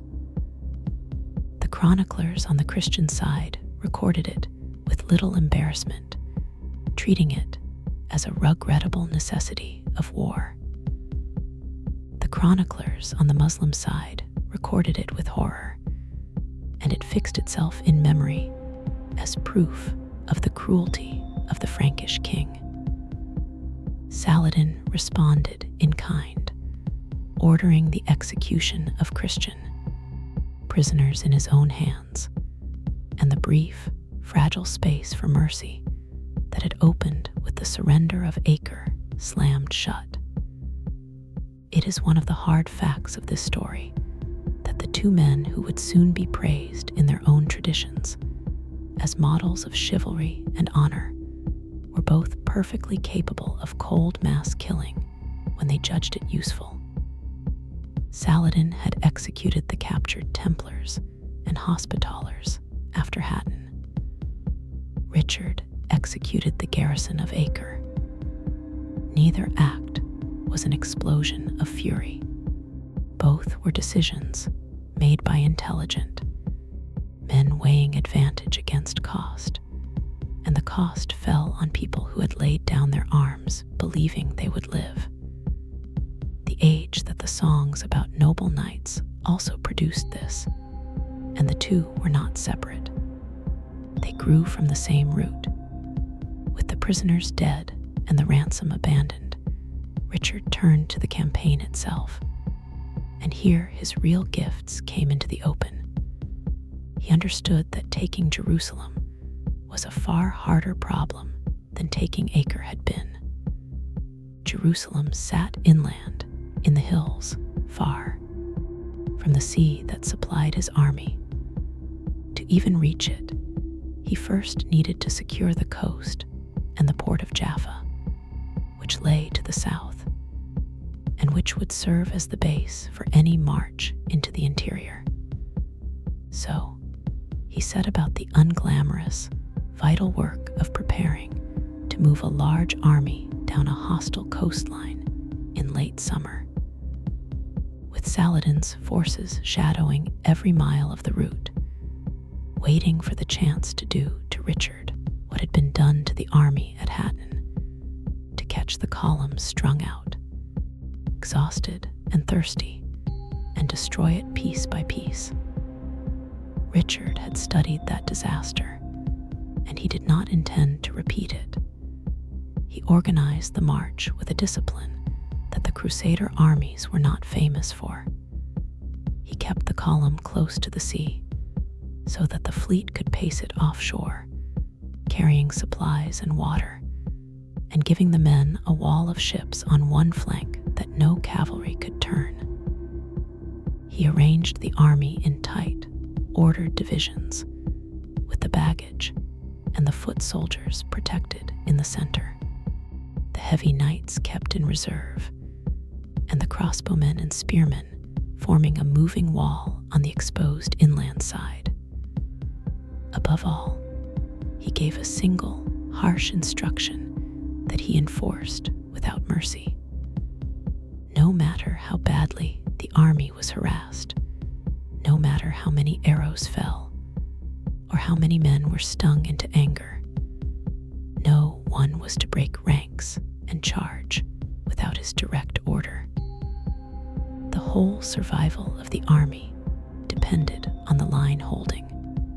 It was a plan that demanded enormous patience from men who had little of it, marching in armor through summer heat while an enemy peppered them with arrows and dared them to do something foolish. Whether that discipline could hold was about to be tested in the open on the road south, where Saladin had decided to stop fencing and force a battle. The place where he chose to make his stand was a stretch of ground near a town called Arsuf. And what happened there would show the Holy East what kind of soldier Richard truly was. March down the coast. The army that left Acre at the end of August moved like nothing the Crusader East had seen before. Because Richard ran it with a rigor closer to a Roman legion than to the loose, glory-hungry hosts that usually fell apart in this country. He marched the men in the cool of the morning and rested them through the worst of the afternoon heat. He kept the pace short, never pushing the column further in a day than it could go in good order, and he refused to be hurried by insults or arrows. Offshore, the fleet kept pace, putting in each evening to land food and fresh water and to take off the sick and the wounded. So the army was never more than a few hours from resupply. It was slow, careful, and deeply unglamorous, and it was exactly right. The men paid for that discipline in sweat and blood every single day. Saladin's horsemen swarmed the inland flank from dawn to dusk, riding in close to loose volleys of arrows, and then wheeling away before the nights could close. The crossbowmen and spearmen on the exposed side took the brunt of it, marching in armor through grinding heat, with shafts thudding into their shields and bodies. Some men died of the heat outright and were buried where they fell. At night, the camp was tormented by swarms of biting insects whose stings raised painful swellings, and the soldiers learned to make noise through the dark hours to drive them off. Through all of it, Richard rode up and down the line, enforcing the one rule that mattered above every other. Hold the formation. Do not break. Do not charge. Take the punishment and keep walking. The reason for that iron restraint was simple, and it was the lesson of Hattin turned inside out. Saladin's whole method depended on goading the heavily armored Christian knights into a wild charge. Because once the knights galloped out of formation, his light cavalry would simply scatter before them. Let the charge spend itself on empty ground, and then close back in to cut the blown horses and exhausted men to pieces. A Crusader army that kept its discipline was nearly impossible to destroy. A Crusader army that lost its temper destroyed itself. Richard understood that the temptation to strike back would be the deadliest enemy on the march, and he spent every day fighting his own men's instincts as much as he fought Saladin's. On the 7th of September, near the town of Arsuf, where the road ran past a forest that could hide a massing army, Saladin decided that skirmishing was no longer enough. He committed nearly his whole force to a full assault, determined to break the column before it could reach Jaffa. He threw the weight of his attack against the rear of the marching line, where the knights of the hospital held the most dangerous position. The pressure on the rear guard became almost unbearable. The Hospitallers were being killed in their saddles, their horses shot from under them, and they were forced to march backward, facing the enemy, taking blows they were forbidden to return. Their commander sent message after message forward to Richard, begging for permission to charge before the order was destroyed where it stood. Richard refused again and again. He had a plan, and the plan required patience. He intended to let Saladin's army press in so close and commit so fully that when the counterstroke came, it would catch them packed together and unable to use their speed. He would signal a single coordinated charge by the whole army at once, marked by a fixed series of trumpet blasts, and not a moment before. The timing was everything. Charge too early, and the enemy would scatter, and the chance would be wasted. Charge at the right instant, and the whole of Saladin's army would be caught at close range, with no room to run. It very nearly came apart. The pressure on the Hospitallers grew past what flesh could bear, and two of their knights, unable to endure another moment of being slaughtered without striking back, finally spurred their horses out of the line and charged the enemy on their own. The rest of the order, seeing their comrades go, surged after them at once. The discipline Richard had held together for 2 weeks broken a single instant, and the charge began before his signal. A lesser commander would have lost the battle in that moment. Richard did the only thing that could save it.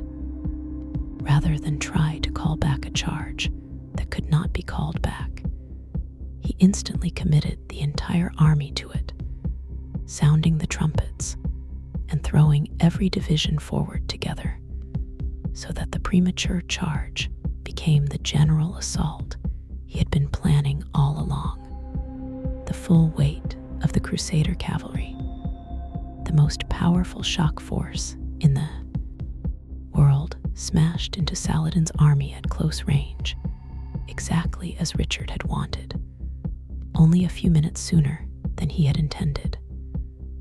The blow shattered Saladin's lines.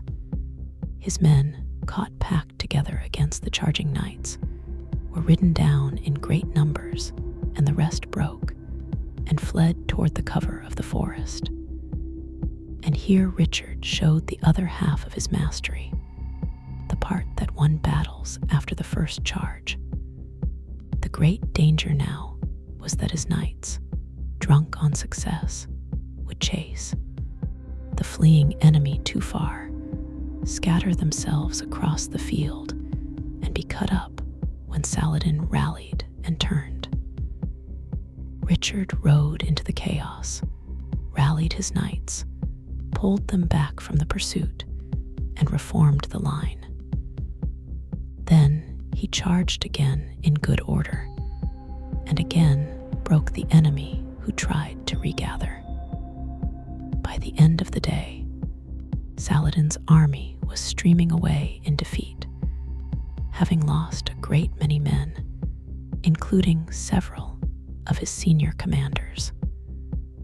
The Crusaders had lost relatively few, though among the dead was a widely admired knight named Avesnes, whose loss was mourned across the camp. Arsuf was not a battle that ended the war, and Richard was too clever to pretend it was. Saladin's army was beaten, but not destroyed, and it would recover. But the victory did something that mattered enormously to the spirit of the crusade. For 4 years, ever since Hattin, Saladin had carried an aura of invincibility in the open field. At Arsuf, in front of his whole army, that aura was broken. The Christians had met him in pitched battle and driven him from it, and they had done it through discipline rather than luck. The effect on morale on both sides was profound. Saladin's own troops were shaken, and he learned a lesson of his own. He would not give Richard another open battle if he could avoid it. From then on, he turned to a harder, sadder strategy, falling back, tearing down the walls of towns and fortresses so the Crusaders could not use them, and burning the land ahead of the advancing army so that whatever Richard took, he would take a ruin. Richard pressed on to Jaffa, the port that was the key to any march on Jerusalem, and found it just as Saladin's new strategy promised, dismantled and emptied, so it could not be held against him. He occupied the wreckage and set his men to rebuilding the walls, turning the broken town back into a fortified base. With Jaffa secured and the coast in his hands, the way inland to the holy city finally lay open. The hardest question of the entire crusade now stood directly in front of him, and it was not whether he could beat Saladin in a fight.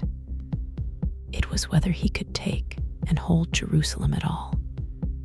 So, near the walls, with Jaffa rebuilt and the coast secured, Richard turned inland in the late autumn of 1191 and began the advance everyone had crossed the sea to make. The army pushed up into the Judean hills toward Jerusalem, repairing the small forts along the road that Saladin had pulled down, and the going was wretched. The fine weather had broken, and the winter rains came down in cold sheets, turning the tracks to mud, rotting the food, rusting the mail, and killing horses by the score. Men slogged forward through hail and flooded gullies, soaked and freezing, and still their spirits rose, because with every painful mile, the holy city came nearer. By the start of 1192, the army had reached a place called Beit Nuba, only about 12 miles from Jerusalem. The pilgrims among them could feel that they had nearly arrived. Many had come for no other reason than to pray at the Holy Sepulchre, and they were close enough now to believe it would happen within days. And then Richard called a council of his most experienced advisors, the masters of the Templars and Hospitallers, and the barons who had been born in this country and knew it as the newcomers never could. And that council told him a hard truth that he already suspected. They must not attack Jerusalem. The reasoning was sound, and it had nothing to do with courage. Even if the army stormed the city, which was far from certain against its strong walls and large garrison, they could never hold it. Saladin's field army was still intact and close at hand, and the moment the Crusaders settled down to besiege Jerusalem, army could fall on their rear and besiege the besiegers, exactly as it happened at Acre, only this time with the Crusaders far from the sea that fed them. Worse, almost everyone in the army was bound by vow only to recover the city, not to stay and defend it. The hard fact of crusading was that the great host melted away the moment its work seemed done. The pilgrims sailing, home with their souls cleansed and their vows fulfilled. Richard could perhaps take Jerusalem. He could not keep it, and a Jerusalem retaken and then lost again within a year would be worse than no Jerusalem at all. So, in January of 1192, with the city almost in sight, Richard gave the order to retreat to the coast. It was the most bitter command of his life, and the army took it bitterly. Men who had endured Hattin's aftermath, the famine at Acre, the long march, and the winter mud, only to be turned around 12 miles short of their goal, fell into open despair. The retreat through the same freezing hills they just climbed broke the spirit of the host in a way that no defeat in battle had managed.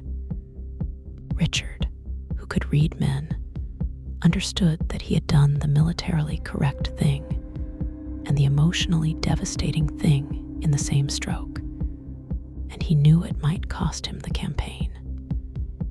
Back on the coast, he set the army to useful work to keep it from dissolving, rebuilding the fortress of Ascalon further south. Ascalon mattered because it sat astride the road between Egypt and Syria, the artery along which Saladin moved troops, money, and supplies between his two power bases.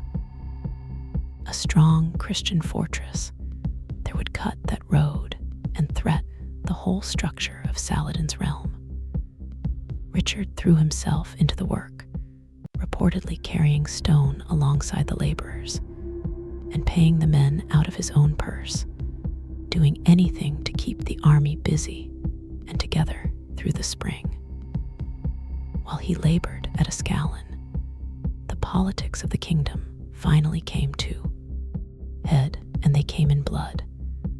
The dispute over the crown could not be put off any longer, and Richard at last let the barons of the kingdom decide for themselves. They chose, almost unanimously, Conrad of Montferrat, the hard man who had saved Tyre, over Richard's candidate Guy. Richard accepted the verdict gracefully enough. Then, only days after his election, and before he could be crowned, Conrad was walking through the streets of Tyre when two men approached him, drew knives, and stabbed him to death. They were members of the secretive sect known to the Crusaders as the Assassins, killers sent by their leader for reasons that remained disputed. Most likely a private quarrel with Conrad over a seized ship. Conrad's enemies, including Philip of France, once he was safely home, would later spread the rumor that Richard had ordered the killing. There is no good evidence that he did, and he had little to gain from it, but the smear stuck to his name for years. The kingdom needed a ruler at once, and a solution appeared with startling speed. Conrad's widow, Isabella, who was the true heiress to the crown and was pregnant with Conrad's child, was married within days to Henry of Champagne, a respected young noble who happened to be Richard's nephew. Henry took up the rule of the kingdom, though he never used the title of king, and the arrangement gave the Crusader state a competent and acceptable head at last. Guy of Lusignan, pushed aside at last, was not left empty-handed. Richard handed him the island of Cyprus, where Guy founded a dynasty that would rule the island for nearly 300 years, far longer than any of them would hold a foot of the mainland. All the while, the news from the west grew worse. Letters reached Richard reporting that his brother John was busy seizing power in England and intriguing with Philip of France, and that Philip, oath or no oath, was probing at the borders of Normandy. Richard knew that if he stayed too long in the east, he might return to find his empire dismembered. The pressure to finish the crusade and sail home was becoming impossible to ignore. And yet, he could not bring himself to leave without one more attempt at the city that was the whole point of everything.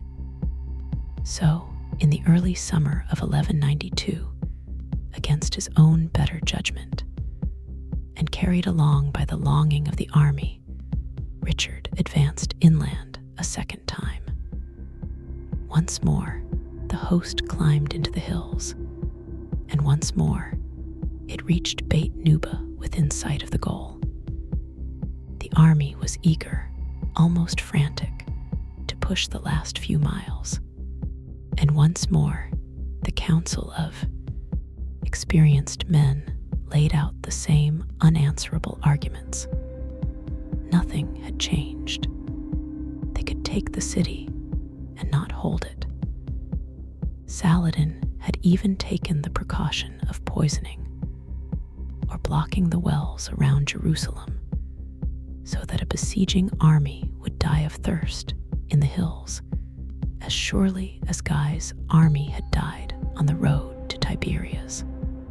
There is a story, often told and impossible to verify, that during this second advance, one of Richard's companions urged him to ride up a hill from which the towers of Jerusalem could be seen in the distance. Richard is said to have raised his shield before his eyes and refused to look, declaring that he was not worthy to gaze upon the holy city that God would not allow him to deliver. Whether or not it happened, it caught something true about that summer. The most powerful soldier in the world had brought his army twice to the edge of its goal, and twice had to accept that the goal was beyond his reach. In July of 1192, the order to withdraw came again, and this time everyone understood that it was final. Jerusalem would not be taken. Whatever was left to win would have to be won at the bargaining table, and Richard now turned in earnest to the strange, careful negotiations he had been conducting all along with the one man in the East he had come to respect. Enemies who listened. Through all of this fighting, something quieter had been running alongside the marches and the sieges, and in the long run, it would prove as important as any battle. From almost the moment Richard arrived in the East, he and Saladin had been talking. They never once met face to face, and yet, over the course of more than a year, they came to understand each other better than either understood his own supposed allies. And the strange courtesy that grew up between them became one of the most retold features of the entire war. The talking was done through envoys, and the chief of these on Saladin's side was his younger brother, a shrewd and worldly man named Al-Adil, whom the Crusaders called Saladin. Al-Adil rode back and forth between the camps carrying proposals and counter-proposals, and he and Richard developed a genuine rapport. They exchanged gifts. They shared meals when truces allowed. At one point, Richard, in a grand chivalric gesture that scandalized some of his own people, knighted Al-Adil's young son, conferring the honor of Christian knighthood on the child of the enemy. These were not empty pleasantries. They were the working relationship through which the whole settlement would eventually be built, and they reflected a hard-headed recognition on both sides that the other man was someone you could deal with. The most famous of these exchanges came when Richard fell ill during the campaign, burning with one of the fevers that haunted the armies. Saladin, hearing of it, sent his enemy gifts to ease the sickness, baskets of fresh fruit, and most prized of all in that climate, snow carried down from the distant mountains to cool the king's fever. On another occasion, when Richard had lost his horse in the fighting, Saladin is said to have sent him fine mounts, so that the King of England would not have to face battle on foot like a common soldier. The Muslim chroniclers and the Christian chroniclers, who agreed on almost nothing, agreed in their admiration of these gestures, and each side wrote with surprising warmth about the virtues of the enemy commander. To the Christians, Saladin became the model of the noble pagan, generous and honorable despite his faith. To the Muslims, Richard was a fearsome and worthy adversary, terrifying in battle, but a man of his word. It is worth being clear-eyed about this. The respect was real, but it sat alongside the cold killing we have already seen from both men. They could exchange snow and fine horses one week and slaughter prisoners the next, and they saw no contradiction in it, because in their world honor between rulers and mercilessness toward enemies were not opposites. They were both simply tools of statecraft. Richard admired Saladin and would have killed him without hesitation if the chance had come in battle. Saladin admired Richard and shadowed his every step, waiting for him to make the one mistake that would let him destroy the whole army. The courtesy was sincere, and so was the war. The most extraordinary product of all this talking was a proposal so audacious that historians still argue over whether Richard meant it seriously or floated it as a clever maneuver. In the course of the negotiations, Richard suggested ending the entire conflict with a marriage. His own sister, Joan, the widowed former queen of Sicily, would marry Saladin's brother, Al-Adil. The two of them would be installed as joint rulers of the contested coastal lands and of Jerusalem itself, governing together as husband and wife, one Christian and one Muslim, with the Christian holy places restored to Christian keeping and the city shared between the faiths. The coastal cities Richard had captured would form Joan's dowry. It was a vision of a negotiated peace between the religions that was centuries ahead of anything anyone expected, and it would have dissolved the war in a single stroke. It collapsed almost at once on grounds that should have been obvious from the start. When Joan learned that her brother proposed to marry her to a Muslim prince, she reacted with fury and flatly refused, declaring that she would never wed a man who did not share her faith. Al-Adil, for his part, showed no interest in becoming a Christian to make the match work.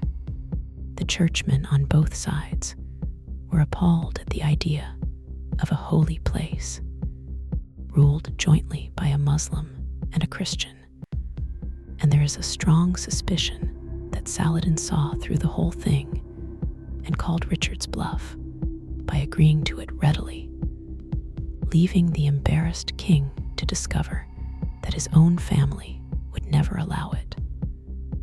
Whether it was a real attempt at peace or an elaborate piece of diplomatic theater, the marriage of Joan and Al-Adil quietly died, and with it, the most imaginative chance the war ever produced. That left the two sides to grind toward a more conventional bargain, and by the summer of 1192, the shape of it was becoming clear, because the failure of the marches on Jerusalem had forced Richard to lower his demands. At the start, he had wanted everything: the full restoration of the Old Kingdom and the return of the true cross. By now, he understood that he would never take Jerusalem and could not stay to fight for it. And so, his demands shrank to what was actually achievable. He wanted Christian control of the coastal cities he had captured, secure and recognized. He wanted guaranteed safe access for Christian pilgrims to visit the holy places in Jerusalem, even though the city itself would remain in Saladin's hands. And he wanted a truce that would freeze the situation long enough for him to sail home and deal with the disasters brewing in his own lands. Saladin's position was the mirror of this. On one point, he would not bend at all, and that was Jerusalem.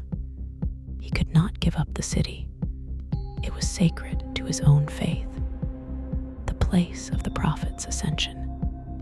And beyond that, surrendering the prize he had won at Hattin would have destroyed the religious authority on which his whole position rested.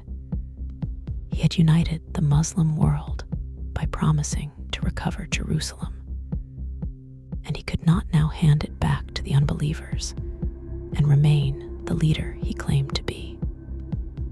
But he was perfectly willing to let Christian pilgrims come and go in safety, and he had no deep objection to the Crusaders keeping a strip of the coast, so long as it did not threaten the security of his realm. That last condition turned out to be the great sticking point, and its name was Ascalon. Richard had rebuilt the fortress precisely because it cut the road between Egypt and Syria and threatened Saladin's freedom to move between his two centers of power. Saladin, for exactly the same reason, insisted that it be torn down. Neither man wanted to yield because both understood exactly what the fortress meant. Richard had labored on its walls with his own hands. Saladin would not sign any peace that left such a dagger pointed at his heart. The negotiations stalled on this single point, and as the two sides circled each other over the fate of one ruined coastal town, Saladin decided to break the deadlock the way he understood best, with a sudden strike. He gathered his army and moved against Jaffa, the port Richard had taken months to secure, gambling that with the King of England far to the north at Acre, he could snatch the town back before any relief could arrive. He had judged the distance correctly. He had not judged Richard correctly at all. The fight at Jaffa, Saladin's gamble began well. He brought his army down on Jaffa in late July of 1192 and threw it at the walls with everything he had, and the assault was ferocious. The garrison fought hard, but the defenses Richard had rebuilt could not hold against the full weight of Saladin's army. And after a few days of pounding, the walls were breached and the town fell. The surviving defenders pulled back into the citadel, the strong inner keep, and there, cut off and outnumbered, they began to negotiate the terms of their surrender, agreeing on a ransom for each man's life and waiting for the moment they would have to give up the fortress. Saladin's soldiers, sure the fight was as good as over, scattered through the captured town to plunder. The news of the attack reached Richard far up the coast at Acre, where he was making his final preparations to sail home. His response was the most characteristic act of his entire career.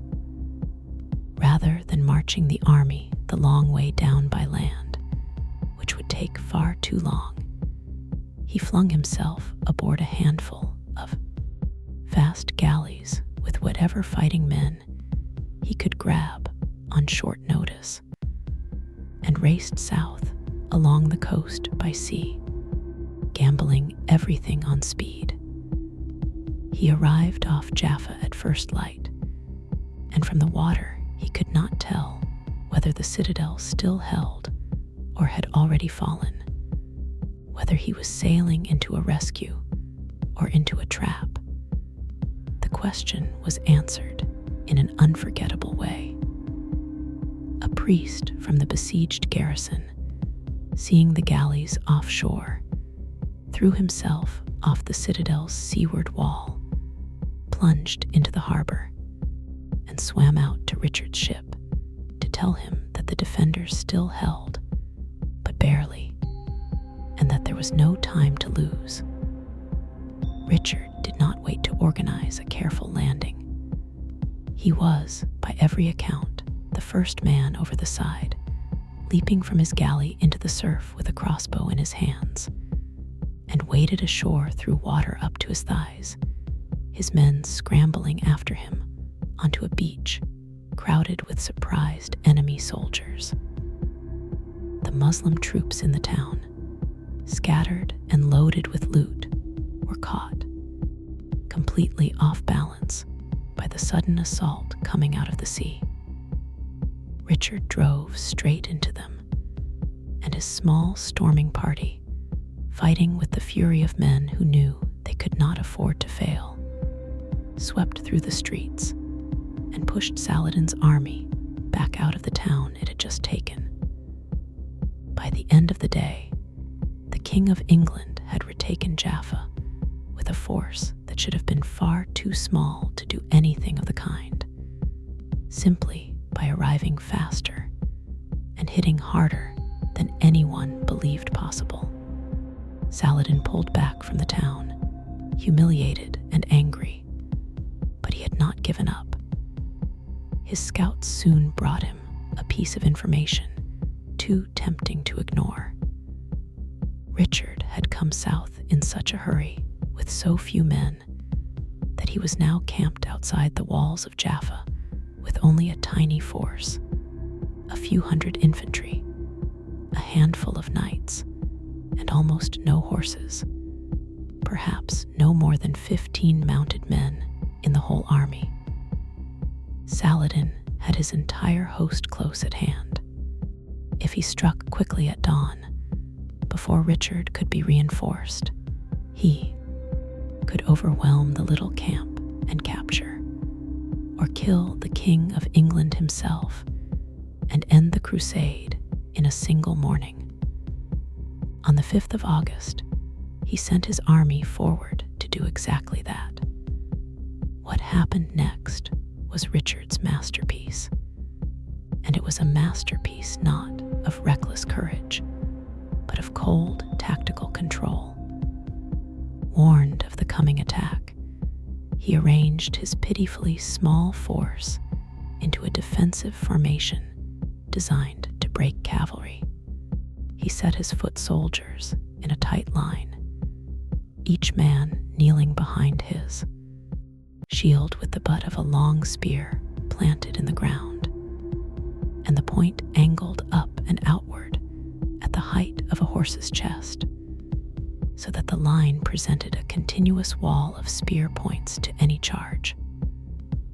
Behind every 2 spearmen, he placed a pair of crossbowmen, one to shoot and one to load, and hand forward the loaded weapon so that the bolts could be loosed in a steady, unbroken stream rather than in ragged volleys. It was a simple arrangement, and it turned a few hundred men into something a charging army could not easily break. Saladin's cavalry came on in wave after wave, the finest horsemen of his army, and again they crashed up against that hedge of spears and that hail of crossbow bolts, and again they were turned back. Horses will not throw themselves onto a wall of braced spear points, and the steady crossbow fire emptied saddles before the riders could find a gap. The line held, and then, when the enemy charges had spent their momentum, Richard did the thing that made the difference. With his handful of mounted knights, almost absurdly few against the army before him, he rode out from the line and counterattacked, striking at the disordered horsemen and driving them back, then wheeling and returning to the safety of his spears. He is said to have ridden the entire length of the enemy front, alone or nearly so, challenging them, and not one man among Saladin's thousands rode out to meet him. The reputation he had built at Arsuf and Jaffa had become a weapon in its own right. The fighting swung back and forth through the day. At one point, Saladin's men slipped past the battle line and broke into the town itself, and Richard had to gallop back through the gate with a few followers to throw them out before returning to the field. Through all of it, the formation held. The crossbows kept firing, and Saladin's army, unable to break a force a fraction of its size, finally drew off, beaten by a few hundred disciplined men and a king who refused to be killed. It was the last real battle of the Crusade, and it ended, like Arsuf, in a Christian victory that proved the point without changing the strategic deadlock. Richard could not take Jerusalem. Saladin could not destroy Richard. The two of them had fought each other to a standstill. Both sides were now utterly exhausted, and both leaders knew it. Saladin's emirs were weary of the endless campaigning, their resources drained by years of war, and many of them wanted to go home and were grumbling openly. Richard's situation was worse in its own way. The news from England had grown frightening, with his brother John and King Philip moving openly against his lands, and he understood that every additional week in the East risked the loss of everything he held in Europe. He had also, not long after the great fight at Jaffa, fallen seriously ill once more, the fevers of the country striking him down again. And for a time, it was unclear whether he would even survive to sail home. Lying sick at Jaffa, the king who had beaten Saladin in every battle and reached twice within of Jerusalem without ever being able to enter it, finally accepted what the strategic facts had been telling him for a year. The war could not be won outright by either man. It could only be ended by agreement, and the time had come to make that agreement before illness, treachery at home, or simple exhaustion made it for him. The long, stubborn negotiation that had run beneath the whole campaign was about to produce its result. The treaty and the long road home, the agreement that ended the war, was concluded at Jaffa in early September of 1192, and it was a sober, practical document with no triumph in it for anyone. It established a truce set to last a little over 3 years between Saladin and the Crusader states. The Christians would keep the strip of coast they had reconquered, running from Tyre in the north down to Jaffa in the south, with its vital ports and harbors. Jerusalem would remain in Saladin's hands, as he had always insisted it must. In return, Christian pilgrims would be granted free and safe passage to visit the holy places of the city, coming and going under Saladin's protection. And the fortress of Ascalon, the single point on which the talks had nearly foundered, would be torn down, its walls dismantled so that it threatened neither side, a concession that cost Richard the strong point he had built with his own hands, but that finally unlocked the peace. It was, in the plain accounting of the thing, a Christian failure measured against the goal they had set out to achieve. He had crossed the world to recover Jerusalem, and Jerusalem remained lost. But measured against where things had stood after Hattin, when the entire kingdom had collapsed and only the city of Tyre held out, it was a real recovery. The Crusaders had clawed back coast, secured the ports through which any future effort would have to come, and won guaranteed access to the holy city for pilgrims. The kingdom of Jerusalem would survive in a reduced form, clinging to the coastline, for another 100 years.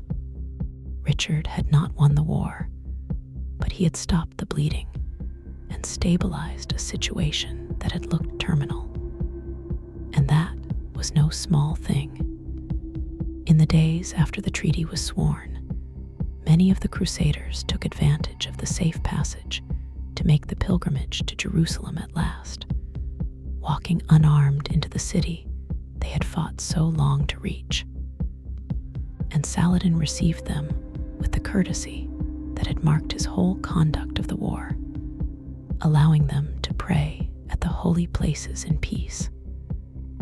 Richard did not go.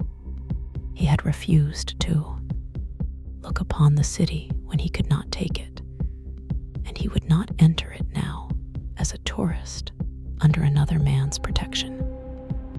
He sent word to Saladin that he would return one day and win the land back properly. And Saladin is said to have replied that if he were ever fated to lose his conquests, he would rather lose them to Richard than to any other prince alive. Whether or not the exact words were ever spoken, they capture the relationship the two had built. They never met. They never stopped being enemies, and each held the other in something close to honor. In October of 1192, Richard finally sailed for home, and the journey turned into one of the strangest episodes of his life.